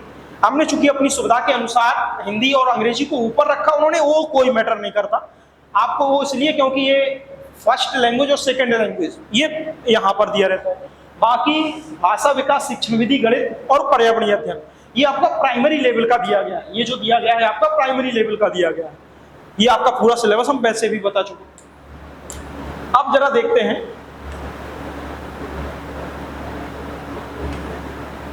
ये रहा आपका बाल विकास और शिक्षण विधियां। तो बाल विकास शिक्षण विधियां में 30 प्रश्न है, जिसमें बाल विकास आएगी, ये पूरी बाल विकास रहेगी। बाल विकास का क्षेत्र क्या है, आवश्यकता क्या है, बालक के विकास की अवस्थाएं क्या हैं, उसका शारीरिक, मानसिक, संवेगात्मक विकास किस प्रकार से होता है, उसके बालक के विकास के जो सिद्धांत है वो किस प्रकार से हैं, बालक के विकास को कौन कौन सी कारक प्रभावित करते हैं, ये सब बाल विकास के अंतर्गत हम पढ़ेंगे। या ये टॉपिक हम पढ़ाते हैं वृद्धि और विकास करके, तो हम ग्रोथ और डेवलपमेंट करके जो टॉपिक पढ़ेंगे वो आपका रहेगा बाल विकास। अब बाल विकास के बाद यहां पर आता है सीखना, या इसको ही हम अधिगम कहते हैं। तो हम अधिगम करके ये पूरा टॉपिक पढ़ाते हैं, सीखने का अर्थ व सिद्धांत। यहां से यूपी टेट और सीटेट, चाहे यूपी टेट हो चाहे सीटेट, सबसे ज्यादा प्रश्न यहीं से बनते हैं। जब शुरुआत हुई थी पेपर की 2013-14, यहां तक की 2017-18 तक, तो ये कंडीशन थी कि हम बच्चों को 3 पेज दे देते थे साइकोलॉजी के, कि भैया 3 पेज तुम रट लो और 3 पेज में आपके नंबर आ जाएंगे, और 3 पेज में कभी 20-22 नंबर से कम प्रश्न नहीं फंसे। लेकिन अब चूंकि धीरे धीरे स्तर बढ़ता जा रहा है, तो अब उन 3 पेजों से कुछ नहीं होता, तो हमने भी उनको बहुत समय पहले फाड़ के भेज दिया कि अब उनका कोई काम नहीं, ठीक है ना। तो अब पूरा ओवरऑल पढ़ते हैं कि अब पूछे क्या पूछना है हमसे, ताकि हम सब कुछ उनको बता सकें। तो ये आपका सीखने का अधिगम, जिसको हम कहें सीखना, सीखना को ही अधिगम कहते हैं। इंग्लिश अगर आप पाओगे तो एक ही वर्ड मिलेगा, सीखने के लिए भी लर्निंग और अधिगम के लिए भी लर्निंग। सीखना को ही हम अधिगम कहते हैं। तो अधिगम का अर्थ क्या है, प्रभावित करने वाले कारक क्या हैं, विधियां क्या हैं, अधिगम के नियम क्या है, थॉर्नडाइक के सीखने का नियम क्या है, उनकी उपयोगिता क्या है, इनके सिद्धांत दिए गए हैं थॉर्नडाइक के, पावलोव का सिद्धांत, स्किनर का सिद्धांत। तो ये पूरा अधिगम पोर्शन, जो ये वाला पोर्शन है, सबसे पहले हम यही वाला पोर्शन आपको स्टार्ट करेंगे पढ़ाना। और लगभग अब तुम कहोगे ये पोर्शन, तो इस पोर्शन को पढ़ाने में हम तुम्हें 25 दिन हो सकता है, 1 माह का टाइम लेगा, और आप तसल्ली से पढ़ोगे। ये मत सोचना कि तुम अधिगम ही इतना खींचे जा रहे हो, हमें क्या पीएचडी करानी है बाल विकास में। तो सर अधिगम को अगर हमने ज्यादा पढ़ लिया तो हमें सारी साइकोलॉजी की टर्मिनोलॉजी समझ में आ जाएगी। फिर हमारे लिए वृद्धि और विकास पढ़ना आसान रहेगा, बुद्धि हमारे लिए पढ़ना आसान रहेगा, व्यक्तित्व हमारे लिए पढ़ना आसान रहेगा, और भी जितने टॉपिक रहेंगे, मापन, मूल्यांकन, वो सारे टॉपिक पढ़ना आसान रहेगा। क्योंकि जो कुछ भी रहेगा रिलेट करके वो अधिगम से ही रहेगा, क्योंकि मुख्य रूप से बच्चे के सिखाने के आधार पर चीजें जो है वो पूछी जाती है। बात समझ पाए कि नहीं? अब बात अगर करें ये शिक्षण और शिक्षण की विधियां, तो यहां पर शिक्षण की चीजें पूछी जाएंगी। ये अधिगम हो गया, ये शिक्षण। शिक्षण भी आपको अलग से पढ़ना पड़ेगा, अलग से हम आपको पढ़ाएंगे, अधिगम पढ़ाएंगे, उसके बाद शिक्षण भी पढ़ाएंगे। ये शिक्षण का पोर्शन रहेगा। इसके बाद ये समावेशी शिक्षा है, निर्देशन है, परामर्श है। ये समावेशी शिक्षा आपको यहाँ पर पढ़नी है। ये भी बाल विकास के, ये टॉपिक के नाम दिए गए हैं, मतलब एक प्रकार के पूरे टॉपिक हैं। ये सब कुछ, चाहे आपकी डाइट हो, डाइट के बारे में पढ़ना हो, चाहे हमें अपनी उत्तर प्रदेश की जो संस्था है SCRT उसके बारे में पढ़ना हो, तो वो सब समावेशी शिक्षा, निर्देशन और परामर्श के अंतर्गत आएगा। किसी बच्चे को, दिव्यांग बच्चा है या कोई आपका किसी भी प्रकार से विसंगति प्राप्त बालक है, तो उसको पढ़ने के लिए हम क्या क्या सुविधाएं प्रदान कर सकते हैं, यानी कि शिक्षक एक सुविधा प्रदाता के तौर पर क्या क्या बच्चे को उपलब्ध करा सकता है, तो ये पूरा समावेशी के अंतर्गत हम पढ़ेंगे। शिक्षण के अंतर्गत टोटल टीचिंग के पढ़ाने का तरीका, बच्चे को कैसे हमें आकर्षित करके पढ़ाना है ताकि बच्चे का मन पढ़ने में लगने लगे, वो शिक्षण के अंतर्गत रहेगा। अधिगम, सीखना कि बच्चा कैसे सीखेगा, कोई कार्य कैसे करना सीख रहा है, बच्चे ने छुटा बनाया तो वो कैसे बनाना सीखा, वो बताता है थॉर्नडाई कि हमारे प्रथम नियम से, हमारे द्वितीय नियम से या तृतीय नियम से, किस नियम से बच्चे ने छोटा लिखना सीखा। यानी कि साइकोलॉजी सब बताएगी कि बच्चा एक ही बनाना सीखता है तो कैसे, किस नियम से सीखता है, वो आपको कहां पर सीखने को मिलेगा, सीखने में या अधिगम। ऊपर वृद्धि है, विकास है, बच्चे का विकास किस प्रकार से होता है, बच्चे की शरीर की ग्रोथ अलग होती है और डेवलपमेंट अलग होता है। विकास और वृद्धि में अंतर अभी जब हम पढ़ाएंगे तब आपको बताएंगे। मनोवैज्ञानिक जो फ्रैंक थे, उन्होंने वृद्धि को सिर्फ शारीरिक पक्ष से जोड़ा है। मतलब एक बच्चे का शरीर जो छोटा सा, लंबाई कम थी, जब जन्म लिया तो लंबाई कम थी, हाथ पैर छोटे छोटे थे, उंगलियां छोटी छोटी थी, सिर छोटा सा था, लेकिन अब वही बच्चा धीरे धीरे क्या करने लगा है, ग्रोथ करने लगा है, वृद्धि करने लगा है। उसके हाथ पैर यूं बढ़ गए, पैर बढ़ गए, सिर बढ़ गया, पूरा का पूरा शरीर का जो धड़ है वो बढ़ गया। ये उसकी वृद्धि के अंतर्गत शामिल है। जितने भी आपके ये शरीर में कोई भी ध्यान रखना, मांसपेशियों का बढ़ना, वजन का बढ़ना, आकार का बढ़ना, आकार में परिवर्तन होना, वो सब वृद्धि के अंतर्गत है। विकास अलग है, विकास है संज्ञानात्मक पक्ष में हुआ परिवर्तन, सामाजिक पक्ष में हुआ परिवर्तन। भैया पहले संज्ञान कुछ नहीं था, यानी कि हम तो कुछ बोल भी नहीं पाते थे, मम्मी की बातें सुनते थे, बस गौर से देखते रहते थे, लेकिन हम पटपट पटपट अब सब कुछ बोलना स्टार्ट कर दिए। हम बोल कैसे रहे हैं, तो वो भी बोलने का क्या हुआ है, विकास हुआ है। जब भाषा के हम 4 कौशल पढ़ते हैं तब उसके अंतर्गत आता है एक आपका भाषाई कौशल के अंतर्गत बोलना कौशल, तो वो सब किसके अंतर्गत है, विकास के अंतर्गत है।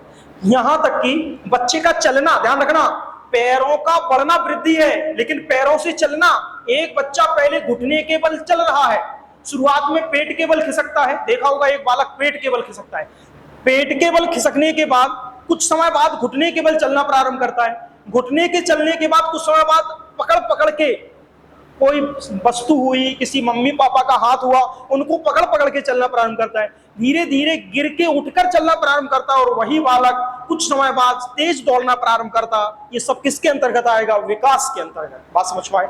तो विकास एक प्रकार से अगर देखें, विकास की अगर बात करेंगे तो विकास में कोई कार्य तुम कैसे करना सीख रहे हो वो विकास है, लेकिन शरीर का बढ़ जाना, आकार का बढ़ जाना, आकृति का बढ़ जाना, आकार आकृति, यहां तक कि आपकी लंबाई चौड़ाई वजन में परिवर्तन सिर्फ वृद्धि तक सीमित है। ठीक है, तो ये वृद्धि विकास का टॉपिक है, स्पेशली इसको पढ़ेंगे। अपने यूपी टेट में ये ज्यादा आता, सीटेट में ये ज्यादा आता। यहाँ सीटेट में यहाँ से 7 प्रश्न आएंगे, अपने यहाँ से 7 से 8 प्रश्न आएंगे, यहाँ से सीटेट यूपी टेट में केवल 1 या 2 प्रश्न आएंगे। तो हम वही कहते, कोई कहे कि कुछ नहीं है, दोनों सेम है, दोनों में बहुत अंतर है सर। मैटर करता है कि हमें कौन सा मटेरियल किस जगह यूज करना, यूपी टेट में क्या पढ़ना और सीटेट में क्या पढ़ना। आगे चलते हैं, ये समावेशी शिक्षा है पूरी की पूरी। इसके बाद अधिगम व अध्यापन, ये जो पोर्शन है अधिगम व अध्यापन, बालक कैसे सोचते हैं, कैसे सीखते हैं, विद्यालय में कैसा प्रदर्शन है, त्रुटियां क्या हैं, ये पूरा का पूरा सीटेट से रिलेटेड टॉपिक है। अपने यूपी टेट में यहाँ से प्रश्न बहुत कम आते हैं, ना के बराबर आते हैं। हम पढ़ाएंगे तब भी, लेकिन प्रश्न यहाँ से नहीं आते हैं। भाई हम पहले वही टॉपिक आपको पढ़ाएंगे कि आपका पूरा का पूरा पोर्शन कवर हो जाए। जैसे पहले हम आपको अधिगम कवर कराएंगे, तो 1 महीने बाद जब अधिगम पढ़ोगे, अधिगम का पठार, अधिगम का स्थानांतरण, अधिगम के वक्र, जब सब कुछ आप पढ़ लोगे, तो उसके बाद आप, ये गारंटी है कि 30 नंबर के पेपर में 12-15 क्वेश्चन करने लगोगे प्रीवियस ईयर क्वेश्चन। अगर आप अच्छे से पढ़ोगे तो 15 नंबर तक कोई नहीं रोकने वाला, केवल 1 महीना पढ़ने के बाद। फिर हम धीरे धीरे तुम्हें बुद्धि पढ़ाएंगे तो 20 तक पहुंचोगे, फिर मापन मूल्यांकन पढ़ाएंगे तो 25 तक पहुंचोगे, समावेशी पढ़ाएंगे तो फिर और नंबर बढ़ेंगे। ये टोटल क्राइटेरिया रहता है, मतलब धीरे धीरे जैसे जैसे टॉपिक खत्म होंगे वैसे वैसे नंबर बढ़ेंगे। अब आती है ये हिंदी। अब हिंदी को समझना, ये कह रहे हैं विषय वस्तु है अपठित अनुच्छेद, मतलब पैराग्राफ आते हैं, अनुच्छेद आता है, उसमें से आपको क्वेश्चन आंसर छांटने पड़ते हैं। सीटेट में तो 2 पैराग्राफ आते हैं 15 नंबर के। हिंदी सीटेट की बड़ी सरल है, 15 नंबर का पूरा शिक्षण और 15 नंबर का पूरा आपका 2 पैराग्राफ। तुम्हें कुछ पढ़ के नहीं आना उसके लिए, शिक्षण केवल समझना है। लेकिन अपना यूपी टेट अलग है। अपना यूपी टेट कहता है हम तुमसे पहले अपठित अनुच्छेद पूछेंगे भाई साहब, यानी कि 3 या 4 प्रश्न मैक्सिमम, बस 4 प्रश्न मैक्सिमम है कि हम अनुच्छेद पूछेंगे। उसके बाद हम हिंदी वर्णमाला में से 4 प्रश्न पूछ लेंगे। भैया हम ये पूरा वर्णों के मेल, मात्रिका अमात्रिक शब्द, ये पूरी वर्णमाला है। उसके बाद संधि हुआ, समास हुआ, रस हुआ, छंद हुआ, अलंकार हुआ, आपका पूरा का पूरा वहां से यूपी टेट के प्रश्न जो है वो आपके पूछे जाएंगे। ये पूरा का पूरा ध्यान रखना, हिंदी भाषा की ध्वनि, वर्ण, अनुस्वार, अनुनासिक, चंद्र बिंदु, संयुक्ताक्षर, अनुनासिक, ये पूरा आपकी मात्राएं, यहां तक पूरी कहानी किसकी है? एक टॉपिक हिंदी का वर्णमाला। लोकवाग वर्णमाला या आपने पढ़ी होगी वर्णमाला, एक दिन में वर्णमाला खत्म हो जाती। बोले है क्या छुटा से लेके छत्रज्ञा, पर हमें पढ़ाने में 15 दिन लग जाते वर्णमाला को। लेकिन जब वर्णमाला हम तुम्हें पढ़ा देंगे तो यूपी टेट तो क्या, तुम जाके किसी भी एग्जाम को दे के आना, वर्णमाला का प्रश्न नहीं फंसेगा आपका, क्योंकि वर्णमाला ओवरऑल पढ़ लेते कि अब इतनी से ज्यादा है ही नहीं वर्णमाला, तो अब प्रश्न आएगा कहां से? बात समझ गए? फिर उसके बाद वर्णमाला के बाद ये रहा यहां से। अच्छा, एक चीज रहेगी उसके लिए जरूर, विलोम शब्द, समानार्थी, तुकान, अतुकान, समान ध्वनि वाले शब्द, इनके लिए हम तो आपको सीट अवेलेबल कराएंगे, लेकिन इसके लिए आपको थोड़ी सी मेहनत करनी पड़ेगी। भाई विलोम शब्द की कोई ट्रिक नहीं है याद करने की, पर्यायवाची की कोई ट्रिक नहीं है याद करने की, समानार्थी शब्द की कोई ट्रिक नहीं है याद करने की, उसमें कोई कंसेप्ट भी नहीं लगता। जितना आप पढ़ोगे उतना आपको क्या रहेगा? रिकॉल रहेगा। तो ओवरऑल नहीं पढ़ना। एक किताब जरूर हम आपसे कहेंगे कि आप लेंगे, अभी नहीं आगे बता देंगे। हिंदी की लूसेंट लगभग सभी के पास होगी, और नहीं है होगी वैसे, बच्चे चूंकि पढ़ते रहते हैं कंपटीशन में, तो हिंदी की लूसेंट उनके पास जरूर होगी। उस हिंदी की लूसेंट में इतना दिया कि उससे बाहर आज तक किसी एग्जाम में नहीं जाता। तो उसके पर्यायवाची और कुछ नहीं पढ़ना, पर्यायवाची उसके पढ़ने हैं, संधि नहीं पढ़े, पर्यायवाची पढ़ने हैं, समानार्थी शब्द पढ़ने हैं, आपके विलोम शब्द पढ़ने हैं, तुकान पढ़ना है, मुहावरे पढ़ने हैं, वाक्यांश के लिए एक शब्द पढ़ना है। यानी कि ये चीजें हमें हिंदी लूसेंट से पढ़ना है। हम भी कहो तो पीडीएफ आपको ग्रुप पे ऑलरेडी डली है हमारे ऐप पर, तो आप वहां से पढ़ लेना, लेने की भी आपको आवश्यकता नहीं पड़ेगी, लेकिन पढ़ना वहीं से, क्योंकि वहां से टोटल ओवर मटेरियल फंस जाता है। उसको पढ़ने के बाद क्वेश्चनों की सीरीज, यानी कि जो क्वेश्चन रहेंगे पूरे विलोम शब्द या तुकांत या पर्यायवाची के, वो क्वेश्चन आंसर विकल्प वाले वो हम आपको प्रोवाइड कराएंगे। यानी कि वो पूरी की पूरी पीडीएफ रहेगी, उसको आपको वहां से एक बार चेक कर लेना। क्या क्या? हाँ, अगर हो तो ठीक है, और ना हो तो ना खरीदो, कोई जरूरत नहीं है। हाँ ठीक है, कोई दिक्कत नहीं। इसके बाद आगे आते हैं संज्ञा, सर्वनाम, क्रिया विशेषण।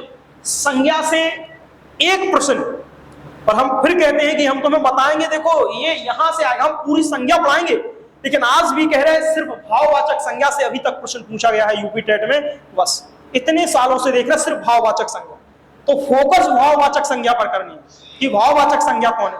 सर्वनाम पर भी प्रश्न पूछे जाते हैं, लेकिन केवल एक सर्वनाम जो है, मौलिक सर्वनाम पर सबसे ज्यादा आपके जो है वो प्रश्न पूछे जाते हैं। तो मौलिक सर्वनाम को हमें अच्छे से पढ़ना है। क्रिया पर 2 प्रकार, वैसे तो कई क्रिया हैं, अकर्मक, सकर्मक, प्रेरणार्थक क्रिया। तो आपकी जो क्रिया है वहां से 2 प्रश्न, सर्वनाम से 1 प्रश्न, संज्ञा से 1 प्रश्न, विशेषण से 1 प्रश्न। यहां पर सर्वनाम और विशेषण का ही फेमस क्वेश्चन है कि बताओ आपकी मौलिक सर्वनाम है कि आपकी मौलिक विशेषण है। यानी कि दिया गया शब्द वाक्य में मौलिक सर्वनाम है कि मौलिक विशेषण, वो आपके पेपर में कई बार पूछे गए। तो आपको संज्ञा, सर्वनाम, क्रिया, विशेषण से 1-1 प्रश्न, वचन, लिंग, काल से 1-1 प्रश्न पूछ लिया जाएगा। प्रत्यय, उपसर्ग से 1-1 प्रश्न, 1 प्रश्न प्रत्यय से, 1 प्रश्न उपसर्ग से। हम कह रहे हैं यूपी टेट के सिलेबस को पटोरना पड़ता है 1-1 को, जबकि सीटेट में ऐसा नहीं। तो अभी चूंकि यूपी टेट हमको देना तो हम यूपी टेट का पढ़ रहे हैं। तत्सम तद्भव, एक एक प्रश्न तत्सम या तद्भव का एक प्रश्न। देशज विदेशज यानी कि इनमें से 2 या 3, या तो उपसर्ग प्रत्यय में से पूछ लेगा, या तत्सम तद्भव में से पूछ लेगा, या फिर भाई साहब आपके देशज या विदेशज में से पूछ लेगा। देशज शब्द कौन से हैं, विदेशज शब्द कौन से हैं? भैया जैसे ग्रामीण स्तर पर बोले लोटा, तो लोटा आपका क्या है, एक प्रकार का देशज शब्द है। तो इस प्रकार के शब्द पूछे जाते हैं कि देशज क्या है और विदेशज क्या है। अब अगर कहें लोकतियां मुहावरे, तो लोकतियां कम आती हैं, या लोकतियां मुहावरे दोनों में से कोई एक पूछ लिया जाएगा। फिर उसके बाद संधि, संधि में से जरूर प्रश्न आएंगे और हो सकता है 3 प्रश्न आपको मिले। संधि पूरी पढ़नी है हमें, स्वर संधि भी पढ़नी पूरी। यहाँ पर तो केवल इन्होंने यही दिया है, देखो स्वर संधि के 5 भेद हैं, दीर्घ, गुण, वृद्धि, यण, आयादि। इसके बाद व्यंजन संधि, और इसके बाद आपको जो पढ़नी है विसर्ग संधि। तो तीनों की तीनों संधि आपको पढ़नी है। तीनों संधियों से प्रश्न आते हैं। यहां तक कि संधि से प्रश्न आपको कैसे मिलेंगे, हिंदी में तुम हमसे संधि पढ़ोगे, संस्कृत वाले सर संस्कृत में संधि पढ़ाएंगे, पर हिंदी में हम संधि तुम्हें पढ़ाएंगे, तुम हिंदी में संधि पढ़ करके 5 या 6 नंबर पाओगे, क्योंकि हिंदी प्लस संस्कृत, क्योंकि हिंदी से पढ़ना सरल रहता है, संस्कृत थोड़ी सी कठिन रहती है, ज्यादा नहीं। इसके बाद वाच्य, यहां से वाच्य से एक प्रश्न, कर्त वाच्य, कर्म वाच्य या भाव वाच्य। तो यहाँ वाच्य से भी एक प्रश्न आपका आता है। हमेशा यूपी टेट में एक प्रश्न पूछा जाता है कि कर्म वाच्य, की भाव वाच्य, की कृत वाच्य। इसके बाद अलंकार के भेद 1 या 2, मुश्किल से एक तो रहेगा ही, एक तो मिनिमम एक रहेगा। अलंकार कौन से हैं भाई, आपका अनुप्रास अलंकार है, श्लेष अलंकार है, यमक अलंकार है, कौन सा अलंकार है, वो अलंकार से प्रश्न पूछते हैं। इसके बाद कवि व लेखकों की रचनाएं, तो यहां से भी आपके प्रश्न आते हैं। कवि और लेखकों की रचनाओं से वेरिएट रहता है 2, 4, 6। कभी 2 नंबर का प्रश्न आएगा, कभी 4 नंबर का प्रश्न आएगा, कभी 6 नंबर के प्रश्न आएंगे, यानी कि डिस्ट्रीब्यूट रहता है। हो सकता 2 नंबर का ही पूछे, हो सकता 4 नंबर का पूछ ले, हो सकता 6 नंबर का पूछ ले। तो ये पूरे के पूरे कवि और लेखक की रचनाओं से प्रश्न पूछेगा। इसके बाद ये जो दिया है ना भाषा विकास और अध्यापन, ये इसका हिंदी का शिक्षण है, पर यूपी टेट में हिंदी शिक्षण से प्रश्न नहीं आते हैं, और आते हैं तो 1 या 2 तो मूल्यवानी आप हल कर लोगे। हम तुम्हें इतना पढ़ा देंगे शिक्षण, इतना पढ़ा देंगे शिक्षण कि हिंदी का शिक्षण अभी यूपी टेट के लिए नहीं पढ़ना। खूब आपसे कहेंगे, हम फिर आपसे कह रहे हैं, अभी तक का इतिहास है इतने समय से लेके यहाँ तक का कि 2011 से यूपी टेट हुई है, 2013 हुआ, 14 हुआ, आपका 17, 18, 19, 20, 21, यानी कि इतने यूपी टेट हुए। आप उठा के देख लेना प्रीवियस ईयर के क्वेश्चन। सिलेबस भले ही जब अनाउंस होगा कि भैया सिलेबस आया है, वो कहेंगे इतने नंबर का 10 नंबर का शिक्षण है हिंदी का, पर 1 नंबर भी शिक्षण से नहीं पूछता। ये सबसे बड़ी खराबी है। अगर शिक्षण से पूछ ले तो हमारा बर्डन कम हो जाए, हमें रटना ना पड़े, लेकिन वो सारे प्रश्न केवल यहाँ समेट के रख देता, यानी कि पूरे के पूरे जो 30 प्रश्न है वो यहाँ से पूछे जाते हैं यूपी टेट में। सी टेट में इतने पोर्शन से 15 नंबर पूछ लेगा, लेकिन यूपी टेट नहीं पूछता। यूपी टेट कहता हमें इससे मतलब ही नहीं है, सिलेबस में देगा बड़े बड़े अक्षरों में कि भैया 10 नंबर इसके हैं, लेकिन इससे पूछेगा एक भी प्रश्न नहीं। इसलिए बिल्कुल निश्चिंत रहो आप सब।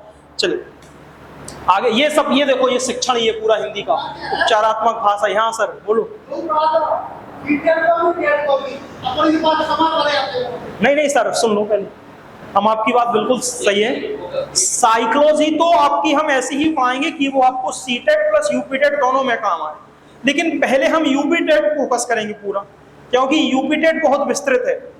जब यूपी टेट आप पढ़ लोगे तो ये गारंटी है कि अगर सीटेट नवंबर में भी हुआ तो हम आपको 30 दिन के अंदर पूरा सीटेट कंप्लीट करा देंगे, क्योंकि सीटेट सरल है, बहुत सरल है।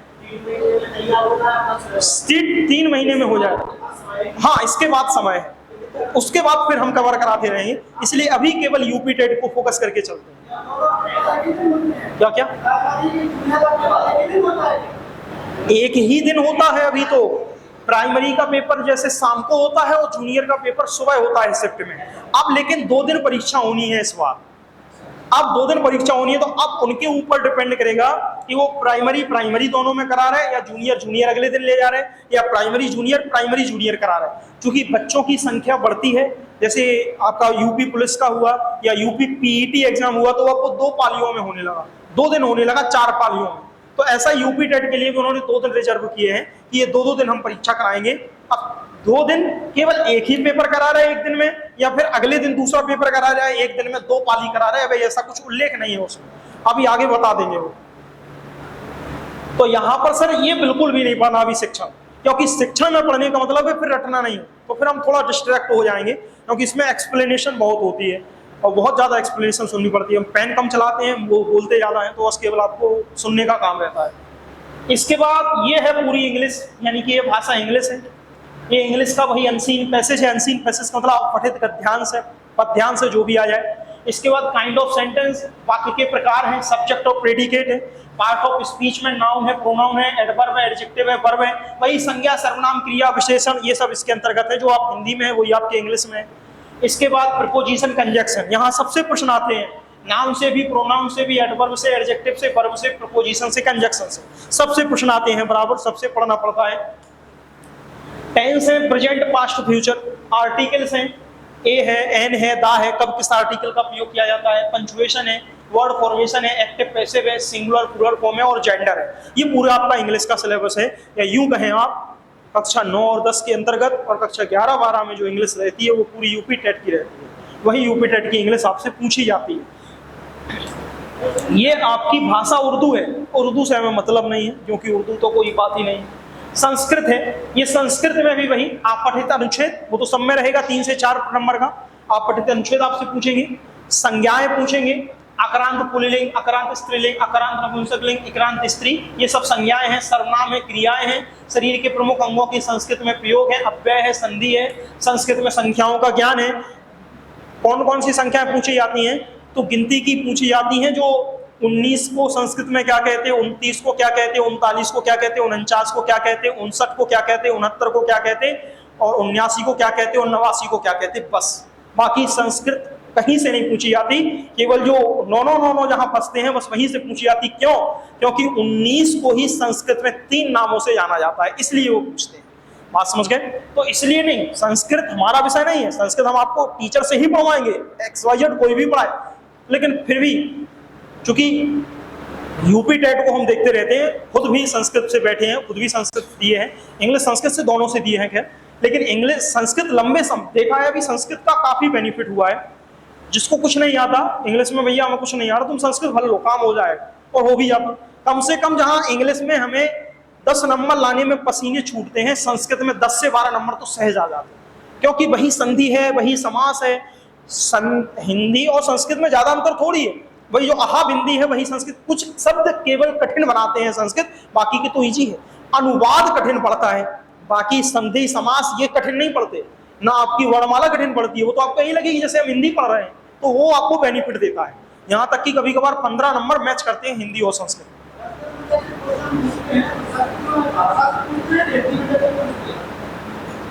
सीटेट टोटल संस्कृत में लिख के पूछता, हिंदी जो यूपी टेट है वो दोनों में मिक्स करता है। अगर पैराग्राफ रहेगा तो टोटल संस्कृत में रहेगा, और संस्कृत में ही आपसे प्रश्न पूछेगा। लेकिन अगर कोई संधि पूछ रहा है तो संधि जो रहेगी वो ऊपर रखेगा निम्नलिखित में कौन सी संधि होगी, और फिर संधि के शब्द जो है वो आपके किस में रहेंगे, संस्कृत में रहेंगे। तो दोनों की भाषा मिक्स रहती है उसमें यूपी टेट में।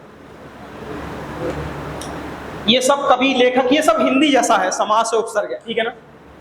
ये इसका भाषा विकास है, समझ में रहे होगी। ये सिलेबस हम भेज देंगे उन्हें। ये आ गई गणित।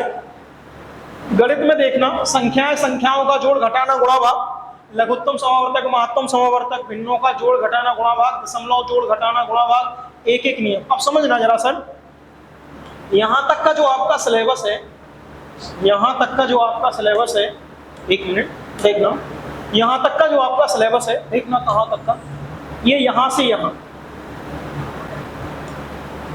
ये इतना सिलेबस, ये पूरा का पूरा हम मानते हैं कि इसको बेसिक मैथमेटिक्स के अंतर्गत रखते हैं, यानी कि जो आपके फंडामेंटल गणित के जितने भी फॉर्मूले रहते हैं वो इसमें और भी जोड़ देते हैं। यहाँ से 1-2 टॉपिक हम और यहाँ शामिल कर लेते हैं कि जो आपका घातांक करने वाला टॉपिक है उसको भी यहीं पढ़ लेते हैं, घातांक करने वाला टॉपिक। और ये तो है ही, LCM SCF है, भिन्नों का जोड़ घटाना गुणा भाग है, दशमलव जोड़ घटाना गुणा भाग है, और संख्याएं, संख्याओं का जोड़ और ये गुणा भाग है। तो ये जो पूरा पोर्शन है ये शुरुआत के 15 से 20 दिन हम आपको पढ़ाएंगे एक बार, समझना जरा 2 मिनट। ये पूरा हम आपको 15 से 20 दिन पढ़ाएंगे, फिर इसके बाद फिर बैक मारेंगे। मतलब इतना इसलिए पढ़ाएंगे एकदम लो लेवल पर, हम ये मान के चलेंगे आपको आता सब है, ये नहीं कह रहे कि नहीं आता, आता सब। चाहे न्यू बैच भी हम मतलब कोई नए बच्चे भी आए जो आज के समय के, उनसे भी यही कहते कि भाई पहले तो हम तुम्हें ये मान के चलेंगे तुम्हें आता सब है, फिर भी हम ये मान के पाएंगे कि आपको कुछ नहीं आता। हम आपको एलसीएम निकालना भी बताएंगे, हम आपको संख्याओं को कैसे जोड़ना है कैसे घटाना है, मतलब वो जोड़ घटाना नहीं कह रहे, कुछ संख्याएं जो संख्या नंबर सिस्टम के अंतर्गत चलती हैं, इसी में आ जाएगा स्थानीय मान क्या है, आपका जातीय मान क्या है, आपके स्थानीय मान की अवधारणा से किस किस प्रकार के प्रश्न बनते हैं वो इसके अंतर्गत आएगा, विभाजनीयता की नियम किसके अंतर्गत आएगी वो इसके अंतर्गत आएगा, इकाई का अंक कैसे निकाला जाता है वो इसके अंतर्गत आएगा। तो ये पूरा ओवरऑल हम किसके अंतर्गत पढ़ेंगे, शुरुआत के 15 से 20 दिन में पढ़ेंगे। और ये चाहे एलसीएम हुआ, एचसीएफ हुआ, भिन्न जोड़ घटाना, गुणा भाग हुआ, दशमलव जोड़ गुणा भाग हुआ, ये सब हम 15 से 20 दिन में पढ़ लेंगे। फिर इसके बाद फिर हम स्टार्ट करेंगे एक बार, फिर उसके बाद स्टार्ट करेंगे इसमें से वो टॉपिक जो हमने छोड़ दिए थे, अब उन टॉपिकों को पढ़ाना स्टार्ट करेंगे, क्योंकि एकदम से कठिन स्टार्ट नहीं करते, पहले 15 दिन सरल चीजें एक बार पढ़ा लें, ताकि तुम्हें सारी जो चीजें आप भूल चुके हो या जो चीजें आपने पढ़ी हैं या नहीं पढ़ी हैं वो सारी चीजें एक बार दिमाग में रिकॉल हो जाए। जब रिकॉल हो जाएंगे तो फिर हम दोबारा से तुम्हें नंबर सिस्टम पढ़ाएंगे, और फिर नंबर सिस्टम में अब बताएंगे कि देखो ये कंसेप्ट है और इस कंसेप्ट पर ये प्रश्न यूपी टेट में आया है, तुम्हें इस प्रकार से इसको हल करना है। फिर उसके बाद एक एक करके सब्जेक्ट उठाएंगे, फिर एक एक नियम, प्रतिशत पूरा टॉपिक, लाभ हानि, साधारण ब्याज, ज्यामितीय आकृतियां, कोण, त्रिभुज, वृत्त, धन यानी कि रुपया पैसा, मापन, समय तौल, धारिता, परिमिति या परिमाप, त्रिभुज या चतुर्भुज, कैलेंडर, आंकड़े, आयतन, धारिता, घनाभ, क्षेत्रफल, आयत, वर्ग, ये सब फिर आपको पढ़ाना स्टार्ट करेंगे। यानी कि पहले 15 दिन सरल चीजें, फिर एक एक करके सारे टॉपिक क्लियर कराना स्टार्ट कर देंगे। चलिए, ये यहां तक आपकी केवल गणित है, इससे ज्यादा गणित आती नहीं है, और बिल्कुल भी गणित नहीं आती तब भी आपको कोशिश हम करेंगे कि गणित को कम से कम सिखाई, ठीक है ना। ये पूरा पेडागोजी है, शिक्षण है गणित का। तो गणित का शिक्षण सर यूपी टेट में नहीं आता, आएगा एक आध नंबर का, वो आप कर ले जाओगे। ये टोटल जो है वो सीटेट का सिलेबस है जो यूपी टेट कॉपी करता है, पर प्रश्न कभी नहीं पूछता है। आपके मन में अभी जब जब लास्ट तक जाओगे तो आपकी जो व्याकुलता है और जो घबराहट है वो चरम पर होगी। क्यों? आप कहोगे भाई साहब आप तो हमें केवल ये पढ़ा रहे हैं, अगर ये आ गया तो हम कह रहे हैं अभी तक आया नहीं है, फिर कैसे आ जाएगा, ठीक है ना। अभी तक आया ही नहीं है तो फिर कैसे आ जाएगा। तो आप कहोगे हम बाद में पढ़ा देंगे, लेकिन हम सही यही सजेस्ट करेंगे कि आप इस पे मत जाएं, आप सिर्फ इस पे जाएं। हम इतने समय से देखते आ रहे हैं यूपी टेट का पेपर और सीटेट का। सीटेट में ये आएगा 15 नंबर का, ये 10 नंबर का आएगा सॉरी सीटेट में, और ये जो रहेगा वो आपका 20 नंबर का आएगा। 20 नंबर का ये नहीं आएगा यहाँ, 20 नंबर का केवल जो इतना हम जो आपको पढ़ाते हैं बस इतने में वो 20 नंबर पूछ लेगा, इतने में 20 नंबर पूछ लेगा। ये सब पूछना ही नहीं है। वो हमको कहता है हमें क्या करना ज्यामितीय आकृतियों से, हमें क्या करना साधारण ब्याज से, हमें साधारण ब्याज निकलवाने नहीं है 1 से 5 में, हमें तो नॉर्मल संख्याओं का खेल कराना। तो वो सिर्फ सीटेट यहाँ से 20 नंबर और 10 नंबर यहाँ से, और यूपी टेट कहता नहीं पूरा पढ़ो, एक एक टॉपिक पढ़ो। हम तो साझा से भी प्रश्न पूछेंगे, हम तो धारिता से भी प्रश्न पूछेंगे, हम तो मिश्रण से भी प्रश्न पूछेंगे, यूपी टेट सबसे प्रश्न पूछेंगे, एक एक नंबर सबसे। आप पेपर उठा के देख लो इतने वर्षों के, सब क्लियर हो जाएगा। हम भी पेपर अभी आपको दिखाएंगे और भेज भी देंगे।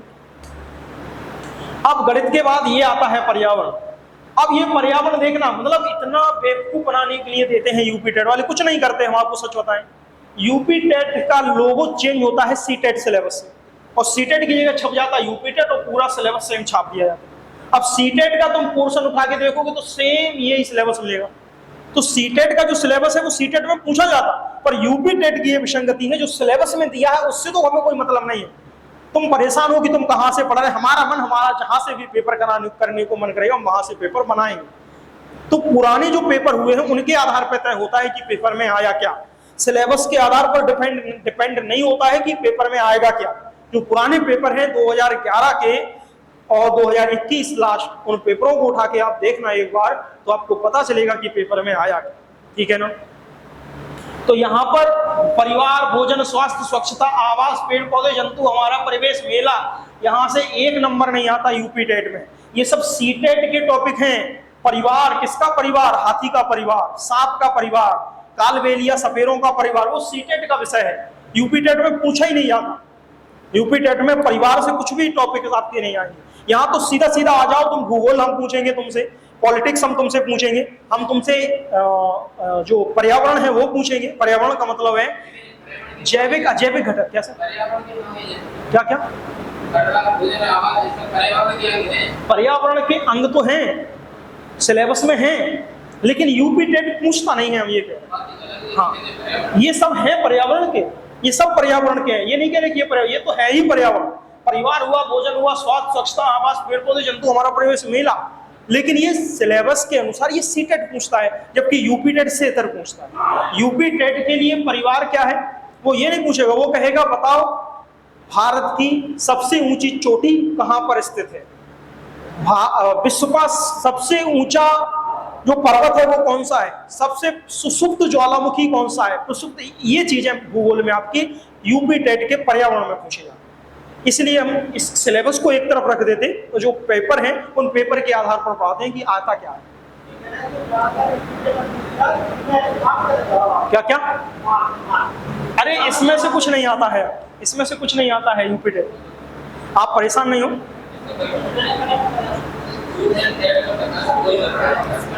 आप निश्चिंत रहो।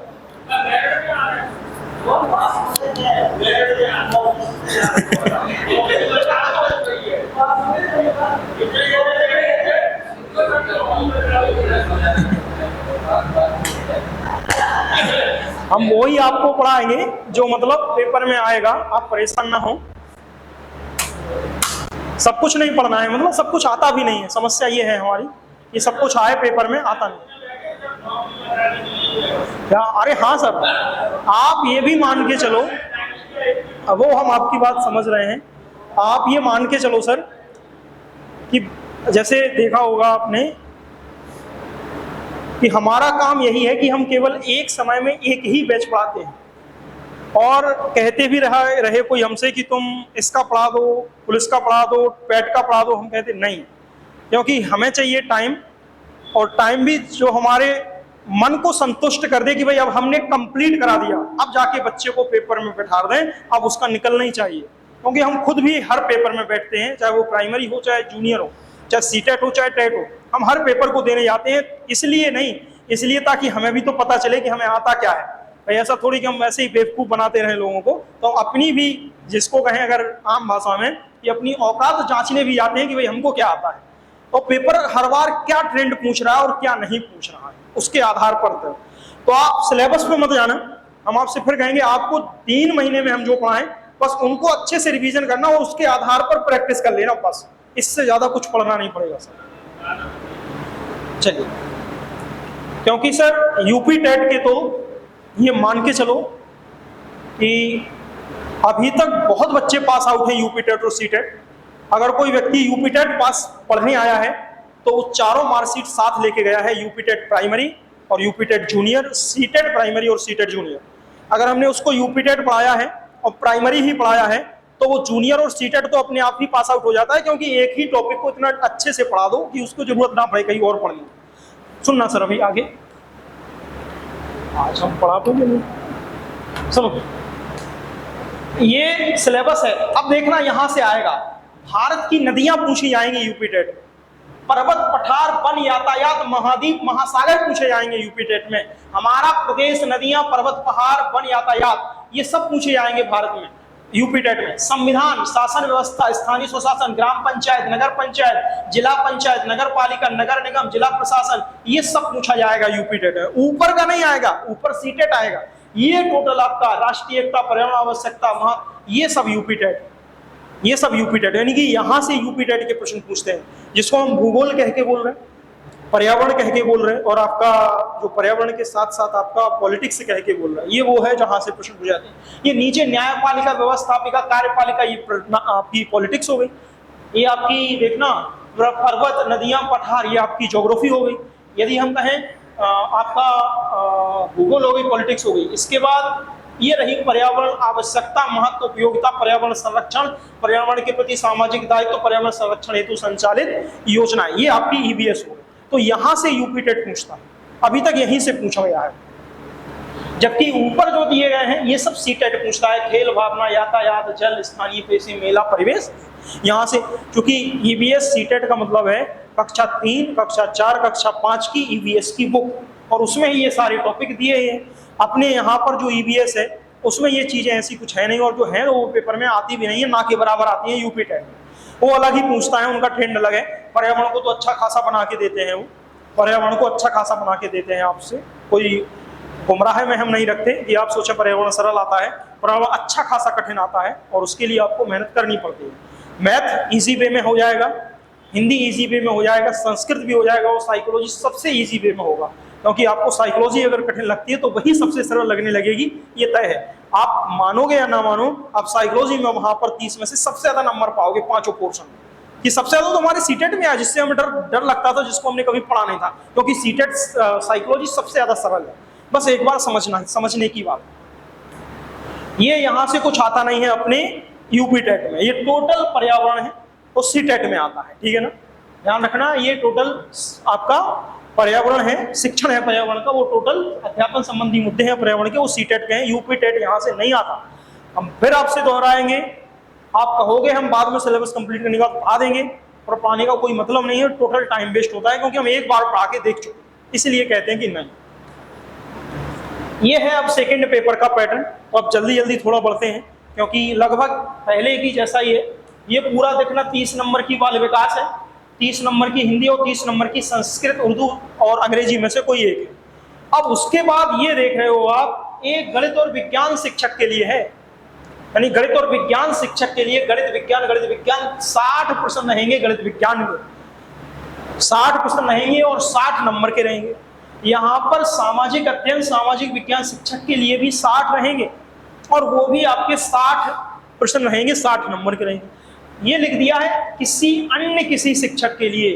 तो अन्य कोई शिक्षक है भाई जिसका पोर्शन वो सामाजिक विषय अध्ययन नहीं है, इतिहास, भूगोल, नागरिक शास्त्र नहीं है, भैया कोई कॉमर्स किए हुए है, कोई बीकॉम किए हुए है, तो उसको बीकॉम वाले को भी क्या करना है, सामाजिक विषय के अंतर्गत ही एग्जाम देना पड़ेगा। देखो बी और बी सेम है, जबकि ये आपका क्या है, डिफरेंट। तो ये आपका जो रहेगा वो सभी के लिए रहेगा। जो देखना, जिसने बीएससी या बीए गणित, मतलब ग्रेजुएट जिसने गणित, भौतिक, रसायन और बायोलॉजी यानी जीव विज्ञान के अलावा, इन 4 सब्जेक्ट के अलावा किसी भी विषय से किया हो, वो सब किसके अंतर्गत जाते हैं, सामाजिक विषय के अंतर्गत जाते हैं। सेकंड पोर्शन यानी कि जो द्वितीय पेपर है आपका यूपी टेट का। अब दिखा भी देते हैं सिलेबस। ये देखो वही सेम साइकोलॉजी है, प्राइमरी और जूनियर का सिलेबस मैच करोगे, सेम है। बाल विकास, आवश्यकता, अधिगम, आपका शिक्षण विधियां, समावेशी सेम है, कोई अंतर नहीं प्राइमरी जूनियर के सिलेबस में। और बिल्कुल गुमराह नहीं होना कि भैया प्राइमरी का अलग, जूनियर का अलग। साइकोलॉजी सेम है, हिंदी सेम है, संस्कृत सेम है, आपको सिर्फ पढ़ना है। वहां डिपेंड करेगा कि पूछा क्या जा रहा है प्राइमरी में और क्या जूनियर में।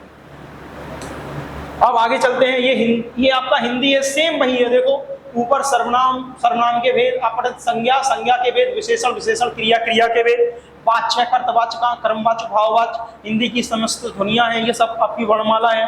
ये अनुसार है, ये रा के विभिन्न रूप है, वाक्य निर्माण, विराम चिन्ह, वचन, लिंग, काल, तद्भव, देशज, विदेशज, ये सब वही है। समास, विग्रह, समास के भेद लगभग सब सेम है, कोई अंतर नहीं है सिलेबस में। सब इसमें स्पेशली और डिटेल में दे दिया कि हम अलंकार, अनुप्रास, यमक, श्लेष, उपमा, उत्प्रेक्षा, अतिशयोक्ति पूछेंगे, वहां सिर्फ अलंकार लिखा था। इसके बाद ये रहा आपका इंग्लिश का सिलेबस पूरा, ठीक है।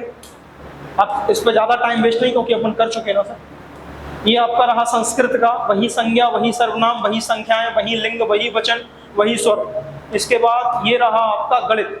गणित का वहां पर अब यहाँ थोड़ा सा गणित चेंज होता है जूनियर पेपर के, थोड़ा सा। तो ओरली हम अगर कहें तो जो प्राइमरी में आप पढ़ रहे हो वो तो पूरा पढ़ना ही पढ़ना है। जो प्राइमरी का गणित है वो तो पूरा पढ़ना ही पढ़ना है। उसके अलावा थोड़ी सी एलजेब्रा और पढ़नी है। एलजेब्रा स्पेशली जूनियर पेपर के लिए पढ़नी, क्योंकि एलजेब्रा यहाँ पर थोड़ी सी आती है। क्यों आती? क्योंकि कक्षा 6, कक्षा 7, कक्षा 8 बीज गणित सिखाई जाती बच्चों को। a+b का होल स्क्वायर बराबर a² + b² + 2ab।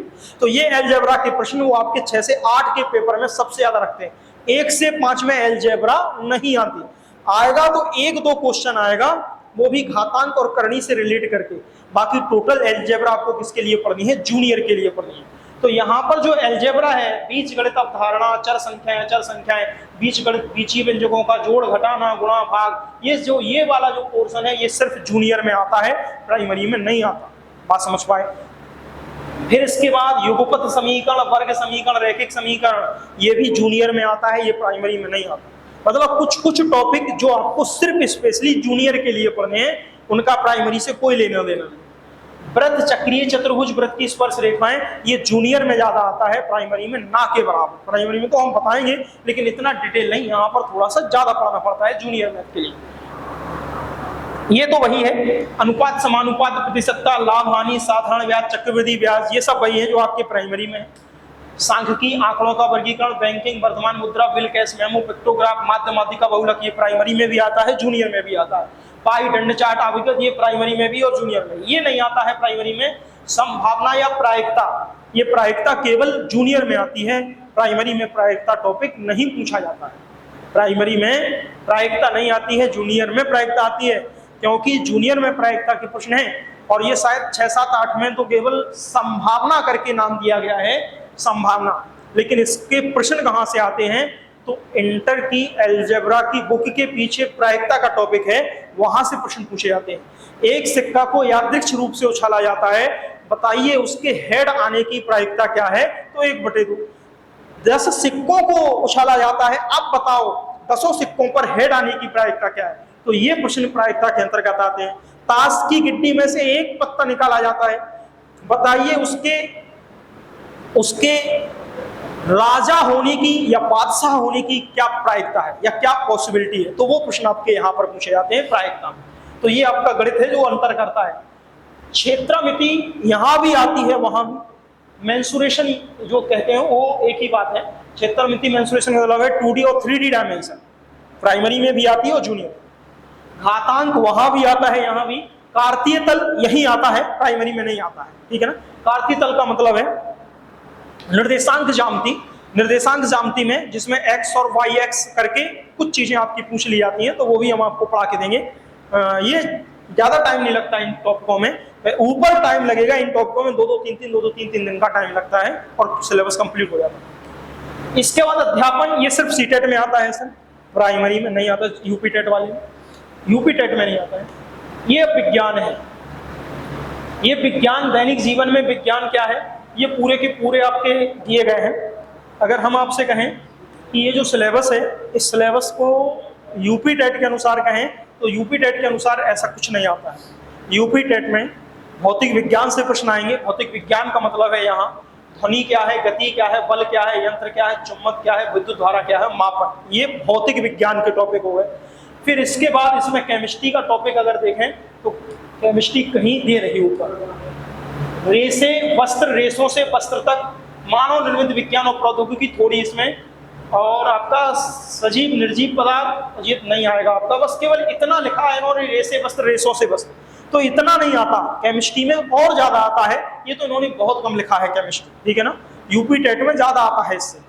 इसके बाद पूरी आप देखो तो देखो बायोलॉजी है, कोशिका से अंग तंत्र तक, सूक्ष्म जीव वर्गीकरण, जंतु की संरचना, पौधों का वर्गीकरण, सजीव निर्जीव सजीवों का वर्गीकरण, भोजन, स्वास्थ्य, स्वच्छता, रोग, फसल उत्पादन, नाइट्रोजन चक्र, जंतुओं में पोषण, पौधों में पोषण, जीवों में श्वसन उत्सर्जन, ये पूरा का पूरा आपका बायोलॉजी। तो जैसा सिलेबस ज्यादा बायोलॉजी दिख रहा, वैसा पेपर में भी बायोलॉजी सबसे ज्यादा पूछी जाती है। 15 से 18 नंबर बायोलॉजी रहेगी, बाकी फिजिक्स केमिस्ट्री 6-6, 7-7 नंबर में सिमट जाएगी। यही हमेशा पैटर्न रहा है। आप पेपर उठा के देख लो, आपको क्लियर हो जाएगा कि हम क्या कह रहे हैं और क्या आता है। पेपर जरूर देखना, पेपर से आइडिया मिलता है कि भैया पेपर में आ क्या क्या रहा, ठीक है ना। चलिए, ये रहा प्रकाश, स्थिर विद्युत की प्रकाश और प्रकाशयन। यहाँ रही केमिस्ट्री थोड़ी सी, वायु के गुण, संगठन, आवश्यकता, उपयोगिता, ओजोन परत, हरितगृह प्रभाव, लेकिन ये आते नहीं है ज्यादा, बस केवल वायु, गुण, संगठन, आवश्यकता, उपयोगिता, ओजोन परत, हरितगृह, ये प्राइमरी में चला गया। स्थिर वैद्युत की प्रकाश के अंदर तक ठीक है। इसके बाद यहाँ आ गए अम्ल, क्षार, लवण से एक क्वेश्चन, ऊष्मा, ताप से, मानव निर्मित वस्तुएं, प्लास्टिक, कांच, साबुन, मृतिका से, खनिज धातु से, कार्बन, उसके यौगिक को, ऊर्जा की वैकल्पिक स्रोत, यहाँ से केमिस्ट्री आपकी पूछी जाती है यूपी टेट में, जबकि सी टेट में यहाँ से भी नहीं आती। सी टेट में 10 नंबर का शिक्षण और 20 नंबर में पूरी विज्ञान आपकी जो है वो पूछ ली जाती है। उसमें भी फिजिक्स, केमिस्ट्री, बायोलॉजी तीनों के प्रश्न जो है वो समाहित रहते हैं। ये अध्यापन है और लगभग ये आपका खत्म है। अब ये सामाजिक विषय का है, थोड़ा सा सामाजिक विषय का भी देखते हैं। सामाजिक विषय का सिलेबस इतिहास, वही जो हमने आपको बताया, इतिहास जानने के स्रोत, मतलब इतिहास की जानकारी हमें कैसे मिली, इतिहास के बारे में क्या क्या बातें कही गई, पाषाणकालीन संस्कृति, ताम्र पाषाणिक संस्कृति और वैदिक संस्कृति। वैदिक काल जिसको आप कहते हो, ये पाषाण काल का मतलब है पत्थरों का काल था। पहले पत्थरों के औजार बनाए जाते थे, पत्थरों की गुफाएं बनाकर रहते थे, उन्हीं से शिकार करते थे, उन्हीं के औजार बनाते थे। लेकिन फिर उसके बाद धातुओं का विस्तार हुआ तो ताम्र पाषाण यानी कि तांबे की खोज की गई तो ताम्र पाषाणिक युग कहलाया। इसके बाद वैदिक, जब लोहा की खोज हुई तो लोहा की खोज किस काल में हुई थी, वो वैदिक काल। यहाँ पर सबसे ज्यादा वैदिक काल में लोहे का प्रचलन। ध्यान करो, वैदिक काल अगर आपसे कोई कहे तो आपको याद आ जाना चाहिए रामायण और महाभारत, यानी कि वैदिक काल का पूरा जो है वो रामायण और महाभारत में जो दिखाया जाता है वो वैदिक काल के अंतर्गत आता है। वहां पर धनुष और बाण से शिकार करते थे और सारे धनुष बाण किसके बनाए जाते थे, लोहे के बनाए जाते थे। तो वैदिक काल आपका लोहा के काल के नाम से ज्यादा प्रचलित है। इसके बाद 6ठी शताब्दी ईसा पूर्व का भारत, यानी कि 6ठी शताब्दी के पूर्व भारत क्या था उस पर अध्ययन करना है। भारत के प्रारंभिक राज्य कौन कौन से थे। प्रारंभिक राज्य का मतलब है शुरुआत में 16 महाजनपद हुए, उन 16 महाजनपदों के बारे में वो बताते हैं। यानी कि पहले प्रारंभिक राज्य कौन कौन से थे भारत के, वही अवध हुआ, कांति हुआ, उज्जैन, मतलब ये आपके 16 महाजनपदों में जो है पूरा का पूरा आपका वर्गीकृत था भारत। मौर्य साम्राज्य की स्थापना, तब से भारत को उन्होंने एक सूत्र में बांध लिया। फिर मौर्य साम्राज्य के बाद मौर्यत्रकालीन भारत, गुप्त काल, राजपूत काल, पुष्यभूति काल, दक्षिण भारत के कुछ राज्य। फिर इस्लाम का भारत में आगमन होता है जिसको आप मुगल काल कहते हो। फिर दिल्ली सल्तनत की स्थापना होती है, विस्तार होता है, विघटन होता है, मुगल साम्राज्य की संस्कृति चलती है, उस मुगल साम्राज्य का पतन होता है। फिर यूरोपीय शक्ति का मतलब है अंग्रेज, डच, पुर्तगाली, फ्रांसीसी, उनका भारत में क्या आता होता है आगमन। तो यूरोपीय शक्तियों का भारत में आगमन एवं अंग्रेजी राज्य की स्थापना। अंग्रेजी राज्य की स्थापना मतलब ईस्ट इंडिया कंपनी की स्थापना। भारत में कंपनी राज्य का विस्तार, भारत में नव जागरण और राष्ट्रवाद का उदय। अब यहाँ के बाद जब अंग्रेज काफी समय तक राज्य शासन करते हैं, लगभग 200 वर्ष, उसके बाद नव जागरण और भारत में राष्ट्रवाद का क्या होता है, उदय होता है। तो यहाँ से नव जागरण के कई बंगाल में भिन्न प्रकार के, चाहे आपके दयानंद सरस्वती रहे हों, चाहे आपके भारत के समाज को जगाने का काम जिसने किया, वो एक प्रकार से नव जागरण का काल था, जिसमें दयानंद सरस्वती हुए, या आपके कई ऐसे नाम हैं जो अभी तो रिकॉल ही नहीं आ रहे, बहुत सारे नाम हैं जिन्होंने क्या किया, भारत को जगाने का काम किया। भिन्न भिन्न प्रकार की कुरीतियां, भिन्न भिन्न प्रकार की जो प्रथाएं हैं उन पर रोक लगाने का काम नव जागरण काल में हुआ। फिर इसके बाद भारत में जब राष्ट्रवाद का उदय हुआ तो इस टाइम पर पंडित नेहरू, महात्मा गांधी, इनका समय आ गया था, मोतीलाल नेहरू, सुभाष चंद्र बोस, स्वाधीनता आंदोलन हुए, स्वतंत्रता की प्राप्ति हुई और भारत का क्या हो गया, विभाजन, भारत और पाकिस्तान दो भागों में बढ़ गया। स्वतंत्र भारत की चुनौतियां, स्वतंत्र भारत की कई चुनौतियां भी हैं, यानी कि जो स्वतंत्र भारत है उसकी कई चुनौतियां भी हैं, उनके बारे में। इसके बाद ये आता है नागरिक शास्त्र, हम और हमारा समाज, ग्रामीण नगरीय समाज, रहन सहन, ग्रामीण नगरीय प्रशासन, जिला प्रशासन, हमारा संविधान, यातायात, केंद्रीय राज्य, भारत में लोकतंत्र, देश की सुरक्षा, ये पूरा का पूरा आपका क्या है, नागरिक शास्त्र। यूं कहें ये सिलेबस भले ही दिया है पर पढ़ते तो हम अपनी तरीके से। शुरुआत में हम आपको स्टार्टिंग बताएंगे कि क्या क्या हुआ है, फिर भारत की संविधान किस प्रकार से लिखा गया है, वहां से 4 से 5 प्रश्न आते हैं। फिर उसके बाद मौलिक कर्तव्य क्या है, मौलिक कर्तव्य से पहले मूल अधिकार क्या है, मूल अधिकारों से सबसे ज्यादा प्रश्न पूछे जाते हैं। तो मूल अधिकार क्या है, यहाँ कुछ नहीं दिया वो, यहाँ पर तो केवल कह दिया हमारा संविधान। मूल अधिकार क्या है, फिर मौलिक कर्तव्य क्या है, फिर मौलिक कर्तव्य के बाद संसद के अंतर्गत कौन कौन बैठता है, राष्ट्रपति, आपकी राष्ट्रपति रहेंगे, राज्यसभा रहेगी, लोकसभा रहेगी, उन सभी के बारे में पढ़ेंगे डिटेल से कि कहाँ पर क्या क्या चीजें हमको याद रखनी है। तो ये सारी की सारी चीजें हम नागरिक शास्त्र में पढ़ेंगे। सुप्रीम कोर्ट क्या है, हाई कोर्ट क्या है, ये सब हम नागरिक शास्त्र के अंतर्गत पढ़ेंगे। बात समझ पाए, ये भले ही इन्होंने लिख दिया है लेकिन पढ़ते तो हम अपने हिसाब से हैं कि पेपर में आता क्या। इसके बाद भूगोल, भूगोल का मतलब है आपको विश्व का भूगोल भी पढ़ना है और भारत का भूगोल भी पढ़ना है। रीजन, सौर मंडल में पृथ्वी, तो सौर मंडल पढ़ना है, तो सौर मंडल में पृथ्वी क्या स्थान रखती है, ग्लोब पृथ्वी पर स्थानों का उदाहरण, पृथ्वी की गतियां, मानचित्र पृथ्वी के 4 परिमंडल, स्थल मंडल, पृथ्वी की संरचना, पृथ्वी के प्रमुख स्थल रूप, ये सब कुछ पढ़ना है। अब यहाँ पर विश्व में भारत, यानी कि विश्व को भी पढ़ना है, भारत का भौतिक स्वरूप, मृदा, वनस्पति, वन्यजीव, भारत की जलवायु, आर्थिक संसाधन, यातायात, व्यापार, उत्तर प्रदेश के बारे में भी स्पेशली पढ़ना है। 8 से 12 प्रश्न अब होने ये लगा है जिस भी स्टेट का एग्जाम होता है वहां के स्थान, उस स्टेट के क्वेश्चन ज्यादा पूछे जाते हैं। यूपी टेट का पेपर है तो 8 से 10 प्रश्न आपके उत्तर प्रदेश से रहेंगे। उत्तर प्रदेश की मिट्टी से, उत्तर प्रदेश के इतिहास से, उत्तर प्रदेश की राजनीति से, उत्तर प्रदेश के जो भी पर्वत है, जो भी नदियां हैं, उनके बारे में प्रश्न जो है वो पूछे जाएंगे। जो भी वन है, जो भी आपके पठार है। धरातल के रूप बदलने का आकार, ये खनिज उद्योग, जनसंख्या, नगरीकरण, वायुमंडल, जलमंडल, संसार के प्रमुख प्राकृतिक प्रदेश, जनजीवन, खनिज संसाधन, उद्योग धंधे, आपदा, आपदा प्रबंधन, ये पूरा का पूरा आपका भूगोल है। इसके बाद ये पर्यावरण अध्ययन है। इसमें तो कुछ नहीं दिया जिसको हमको आपको पढ़ना है। इन्होंने कह दिया पर्यावरण, प्राकृतिक संसाधन, उनकी उपयोगिता, प्राकृतिक संतुलन, संसाधनों का उपयोग, जनसंख्या वृद्धि, पर्यावरण प्रभाव। भले ही इन्होंने कुछ कह दिया लेकिन इसको भी हम अपने हिसाब से पढ़ाते हैं।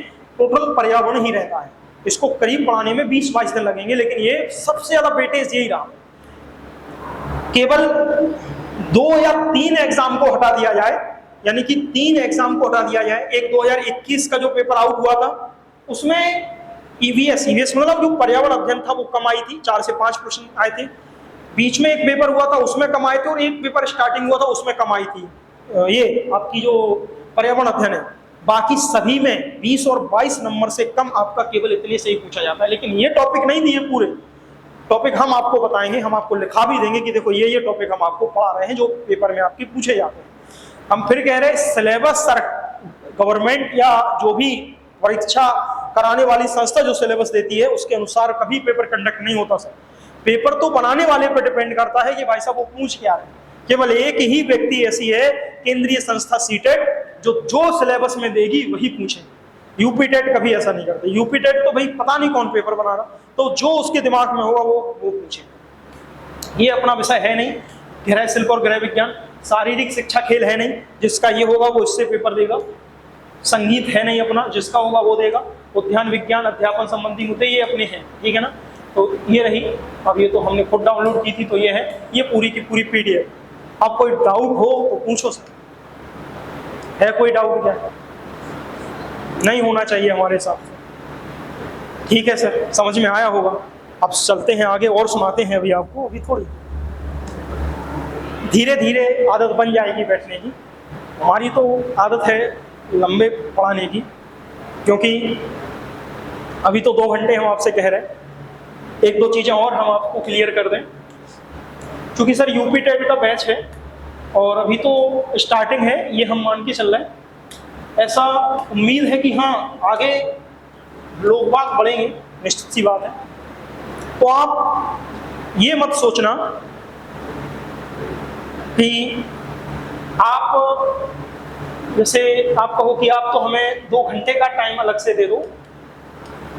हम आपकी ही बात का समाधान कर रहे हैं कि आप 2 घंटे हमें अलग से पढ़ा दो, और हम जैसे एडजस्ट नहीं हो पा रहे हैं सभी लोगों में।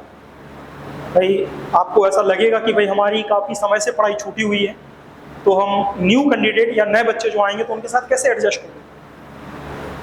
तो सर आपसे हम यही कहेंगे, हम 2 घंटे आपको, अगर 2 घंटे आपको पढ़ा दें और 2 घंटे उनको पढ़ा दें। समझना, ये ओल्ड स्टूडेंट हैं।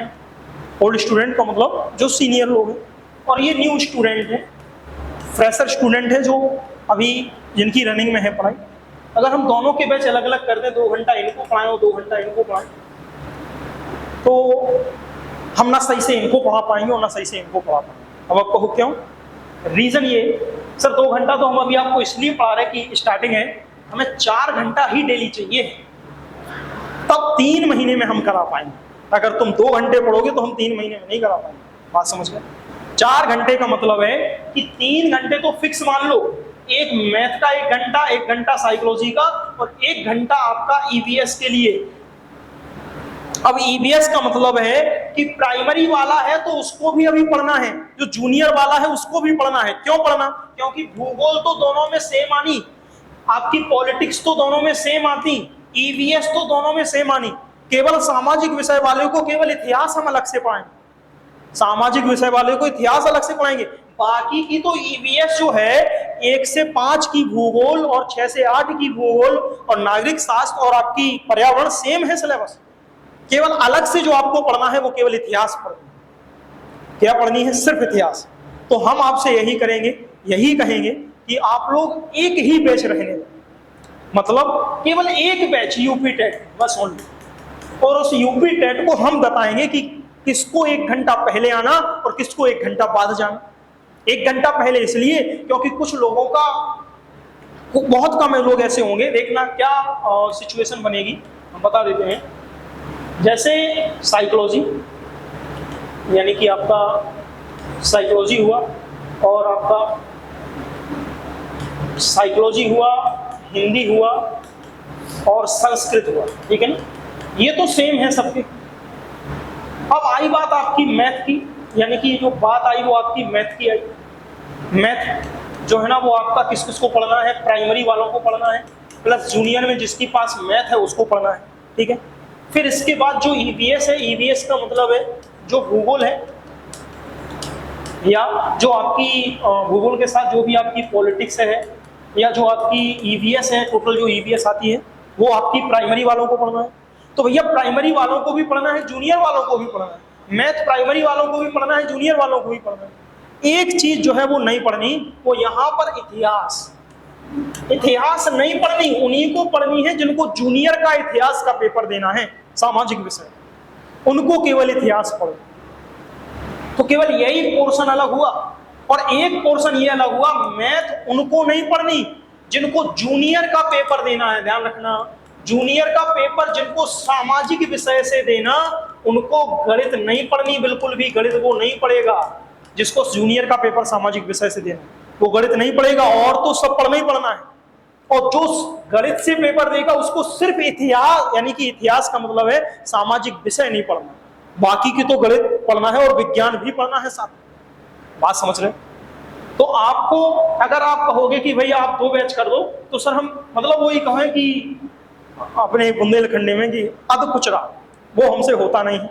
मतलब ना यहाँ के रहेंगे ना वहां के रहेंगे, इसलिए आप बिल्कुल टेंशन फ्री होके, हमने कहा बिल्कुल टेंशन फ्री होके, भले ही न्यू यंगेस्ट बैठा है कोई दिक्कत नहीं, भाई बहुत सीख रहा है, हम सीख रहे हैं, क्या दिक्कत है सीखने। बात समझ गए?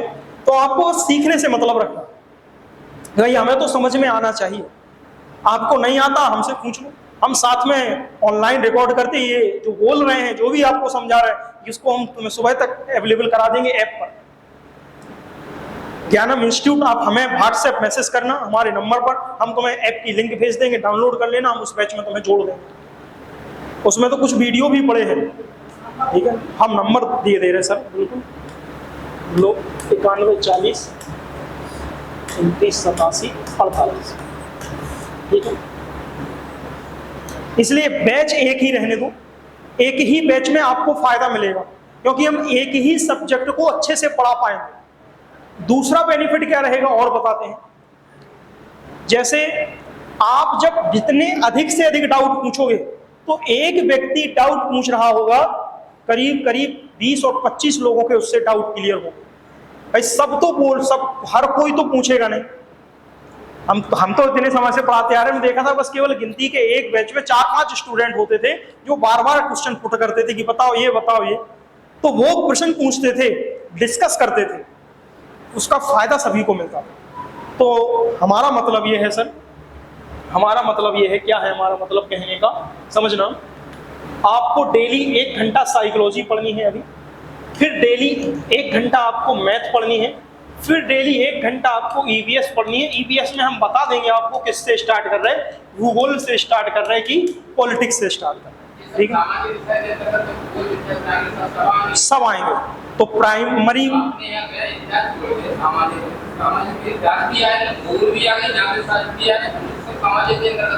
इतिहास को छोड़ के सामाजिक में तो सब कुछ आएगा।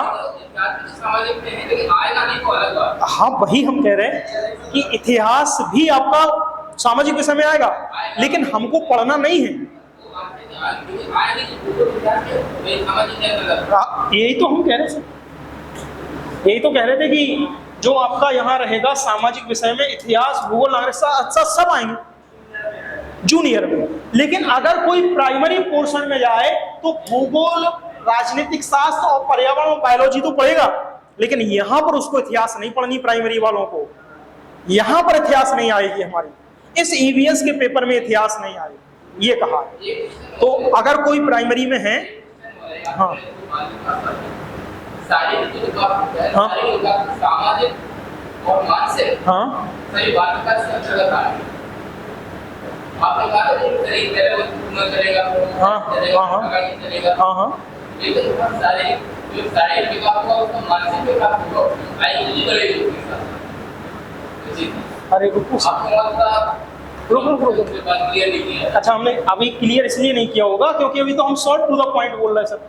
देखना, आप कह रहे बच्चे के विकास के 4 स्टेज होती हैं। 4 स्टेज का मतलब है 4 अवस्थाओं में विकास चलता है। एक रहता है बच्चे का सामाजिक विकास, ठीक है। एक रहता है बच्चे का संज्ञानात्मक विकास, ठीक है। एक बच्चे का रहता है आपका यहाँ पर, ये सामाजिक विकास हो गया, एक संज्ञानात्मक विकास हो गया। यहाँ पर बच्चे का रहता है नैतिक विकास, ठीक है। यहाँ पर रहता है आपका नैतिक विकास।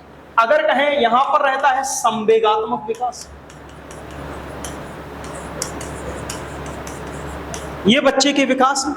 सामाजिक विकास के अंतर्गत का मतलब है पहला बच्चा घर पर रहता था तो उसका सामाजिक परिवेश केवल मम्मी पापा भाई बहन है। जब वो घर के बाहर निकलेगा तो मित्र रहेंगे, आसपास के पड़ोस रहेंगे। जब विद्यालय पहुंचेगा तो और सामाजिक परिवेश बढ़ेगा। अब जब और बड़ा होगा तो उसका सामाजिक परिवेश विस्तृत हो गया।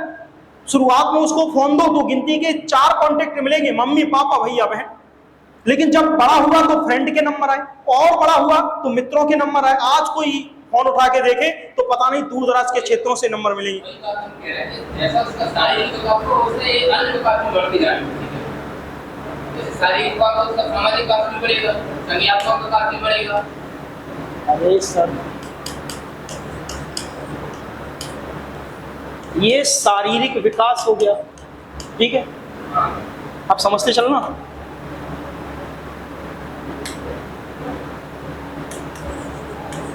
ये हो गया विकास और ये हो गई वृद्धि। तो हमने जो कहा था कि वृद्धि में केवल शारीरिक पक्ष शामिल होता है, हमने ये नहीं कहा था कि शारीरिक पक्ष में केवल, शारीरिक विकास में केवल वृद्धि के अंतर्गत केवल शरीर का शारीरिक पक्ष लिया जाएगा।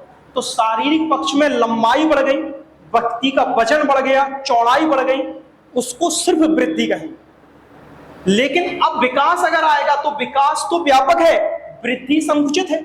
वृद्धि में तो आकार, लंबाई, वजन, आकार ये सब बढ़ रहे हैं। एक निश्चित समय के बाद ये रुक जाएंगे, इनका जो है वो आपका फिक्स हो जाएगा। लेकिन जो विकास रहेगा वो जीवन पर्यंत चलने वाली प्रक्रिया है। किसकी? हम तो भूल जाते हैं कि हमने क्या डेफिनेशन बोली। वृद्धि शब्द नहीं था, तो आप शायद हमने गलत बोल दिया हो, या हो सकता हो हमसे कुछ हो गया हो मिस्टेक। तो वृद्धि जो थी वो सिर्फ शारीरिक पक्ष से है और यहाँ तक केवल शारीरिक पक्ष रहेगा। लेकिन अगर हम कहें विकास तो इसमें शारीरिक विकास भी आएगा, सामाजिक, संज्ञान, नैतिक, संवेगात्मक। और शारीरिक विकास भी एक निश्चित आयु तक चलेगा। शारीरिक विकास ध्यान रखना, ये एक समय बाद ये रुक जाएगा। लेकिन सामाजिक, संज्ञानात्मक, नैतिक, संवेगात्मक ये जीवन पर्यंत चलते रहेंगे। सामाजिक विकास जीवन पर्यंत है, संज्ञान जीवन पर्यंत है। भैया बौद्धिक स्तर या बौद्धिक विकास जिसको कहें वो संज्ञान है। नैतिक विकास, भैया पहले जो छोटा बच्चा था कुछ नहीं, भैया हम तो हाफ कपड़ों में ही घूम रहे, हम चड्डी बनियान में ही घूम रहे, लेकिन कोई आज हमसे कि चड्डी बनियान हो भैया हम तो कपड़े पहन के बाहर निकलेंगे, तो नैतिक विकास हो गया। पहले हमारी कोई नैतिकता नहीं थी, हमारी नैतिकता मम्मी के कहे गए बातों पर आधारित थी। मम्मी ने कहा चोरी करना पाप है, हमने मान लिया चोरी करना पाप है। बात समझ गए? हमारी नैतिकता मम्मी ने कहा बेटा छोटे भैया को मारना नहीं है, तो हमने मान लिया मम्मी की बात को कि नैतिकता मम्मी के ऊपर ही निर्भर होती है। लेकिन जब बच्चा बाहर पहुंचता है तब वो डिफाइन करता है कि नैतिकता के भी कुछ अपने अपने नियम है। तो ये नैतिक विकास हो गया। संवेगात्मक का है, एक बच्चा अगर छोटी अवस्था में उसको अपनी माँ से अलग किया जाए तो वो चिल्लाने लगेगा माँ के लिए।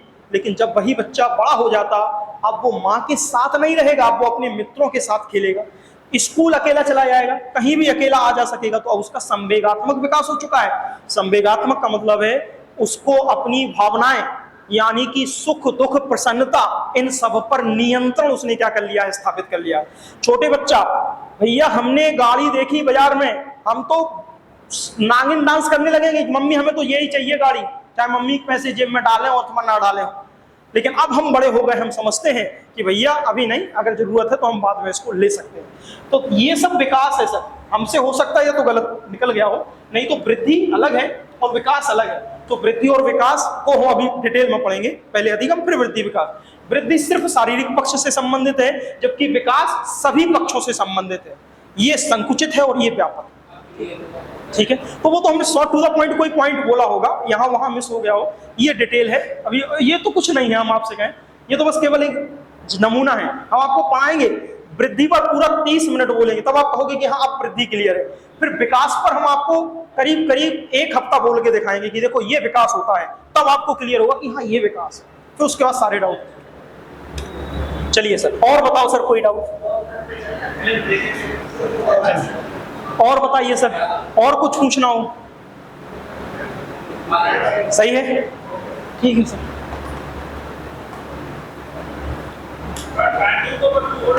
क्या टाइमिंग जैसे? अभी ये 5 से 7 है, वो तो स्टार्टिंग है, 3-4 दिन तक रखेंगे, फिर उसके बाद 4 से 7 तो हो ही जाएगा तुरंत। ये समझो अगले हफ्ते से 4 से 7 सोमवार, फिर उसके बाद 4 से 8, ये फिक्स रहेगा। 4 से 8 ये फिक्स रहेगा। सर हम भी थक जाते हैं, आप भी थक जाते हो, लेकिन हमें भी मेहनत करनी है, आपको भी मेहनत करनी है। झांसी जाना? हाँ, तो उसके लिए ये कर सकते सर। देखो हम, समस्या ये है सर, ना तो हमारे पास और कोई टाइम है, आप बताओ, ना तो हमारे पास कोई टाइम है, और यही टाइम है शाम को, इसलिए एक बैच फिक्स करते हैं, और ना आप लोगों के पास कोई टाइम है। अब हम ये तो हम नहीं कह सकते, लेकिन ये कह देंगे कि अभी तक तो हम सर आपको केवल ऑफलाइन ही पढ़ाते थे कि भैया ऑफलाइन ही, लेकिन अब ऑफलाइन के साथ ऑनलाइन भी रहेंगे अवेलेबल, लेकिन ऑनलाइन में अभी हाल में सिर्फ रिकॉर्ड पर रहेंगे। रिकॉर्ड का मतलब है सिर्फ रिकॉर्डेड बैच अवेलेबल रहेंगे। रिकॉर्डेड का मतलब है जो हम पढ़ा रहे हैं वही आपको ऐप पर रिकॉर्ड मिल जाएगा, लेकिन 24 घंटे के अंदर। ये नहीं कि तुरंत के तुरंत आपको लाइव चल जाए। तो लाइव अभी नहीं, लाइव देखेंगे, जरूरत पड़ेगी तो बाद में, क्योंकि उसमें काफ़ी परेशानी होती है हमको, क्योंकि फिर बाद में और सेटअप लगाना पड़ेगा, फिर दिक्कत होती है। एक टेबल रखनी पड़ेगी, लैपटॉप रखना, मतलब इधर फिर ब्लॉक हो जाता, फिर इतनी जगह बचती है। कोविड के टाइम पर खूब रिकॉर्ड कर, मतलब ऑनलाइन पढ़ाए हैं, खूब चलिए वो प्रोसेस यहाँ पूरा, क्योंकि कोई बैठता नहीं था, तो बस केवल हम ही और ऑनलाइन बच्चे। तो ये हम इसलिए ऑफलाइन और ऑनलाइन, तो भैया आप 6 बजे तक कर लो, 7 बजे तक कर लो, जब आपका टाइम हो निकल जाओ, जो शेष क्लास रह जाए वो आप ऐप पर देख लेना, बाकी ऑनलाइन कवर कर लेना। हम सजेस्ट ये करेंगे अपनी तरफ से, सच बताएंगे आपको, अगर जैसे बच्चे भी आते हैं तो हम उनसे भी यही कहते हैं कि भाई अगर सिलेक्शन लेना है तो तुम ऑफलाइन आओ। क्यों आओ? क्योंकि यहां सिर्फ तुम पढ़ोगे और हमारी बात पूरे ध्यान से सुनोगे, जो डाउट होगा वो क्लियर कर लो। अब ऑनलाइन का ये रहता, हम तो अपलोड करते जाएंगे, तुम पढ़ोगे किसी दिन नहीं पढ़ोगे। 4 घंटे बैठना बहुत पॉसिबल नहीं होता, तो 4 घंटे मोबाइल पर पढ़ना या लैपटॉप पर पढ़ना या जिस पर भी पढ़ना तो पॉसिबल नहीं है, तो वहां पर थोड़ा सा फिर आप पिछड़ जाओगे। लेकिन ऑफलाइन में हम यही कहेंगे, सबसे ज्यादा सिलेक्शन रेट ऑफलाइन का निकलता है। हाँ हाँ हाँ, वही हम बात आपकी समझ रहे हैं कि जो कुछ रहेगा हम यही मान के चलेंगे कि बस आप हम ही से पढ़ें, बस इसके बाद कोई टाइम बचे नहीं। तुमको जो पढ़ा है टाइम मिल जाए तो रिवीजन कर लो, नहीं तो जब पेपर में आप जाओगे हमारी बात यहां ध्यान से बैठ के सुनोगे तो सारी बातें आपको याद आएंगी कि हमने किस टाइम पर क्या बोला था। बस तो फिर कोई दिक्कत नहीं है, ठीक है ना, क्योंकि पहले तो अब अपन लोग तो आ ही जा सकते हैं। हाँ हाँ, अब हम आपको बताएं, बच्चियां जाती थी सर, बच्चियां जाती थी और पूरा क्राउड जाता था। हम उनको यहाँ रामनगर से मौट के लिए जाती थी, फिर झांसी के लिए बैठती थी, तो हम उनको खुद बस में बिठा के आते थे कि कोई दिक्कत ना हो। यहाँ से बैच छोड़ने के बाद लड़कियां वहां पहुंच जाती थी, पीछे से हम भी जाते थे कि भाई कोई दिक्कत ना हो, क्योंकि रिस्पॉन्सिबिलिटी हमारी कि 8 बजे तक हम पढ़ा रहे हैं। तो हम उनको जब तक वो ना चले जाएं, चाहे हम 8:30 ही बज जाए, हम वहीं खड़े रहते थे।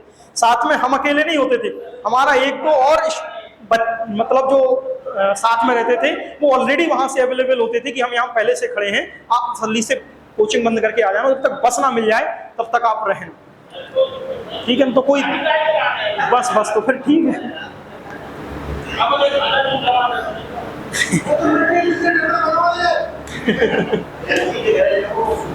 अब और बताओ, और कोई डाउट हो तो पूछ लो आप नहीं है। अब कल से हम आपको सब्जेक्ट उठाना चालू करते हैं, तो सबसे जो आपको कठिन लगता मनोविज्ञान, आप कहो तो आज टाइम हो रहा है तो हम कल पढ़ा देंगे, कोई दिक्कत नहीं है, तो कल पढ़ा देंगे, कोई दिक्कत नहीं, एकदम फ्रेश होके आप आओगे। 2 घंटा आज वही यही है कि आप जो भी डाउट है वो पूछ लो, कोई दिक्कत नहीं है।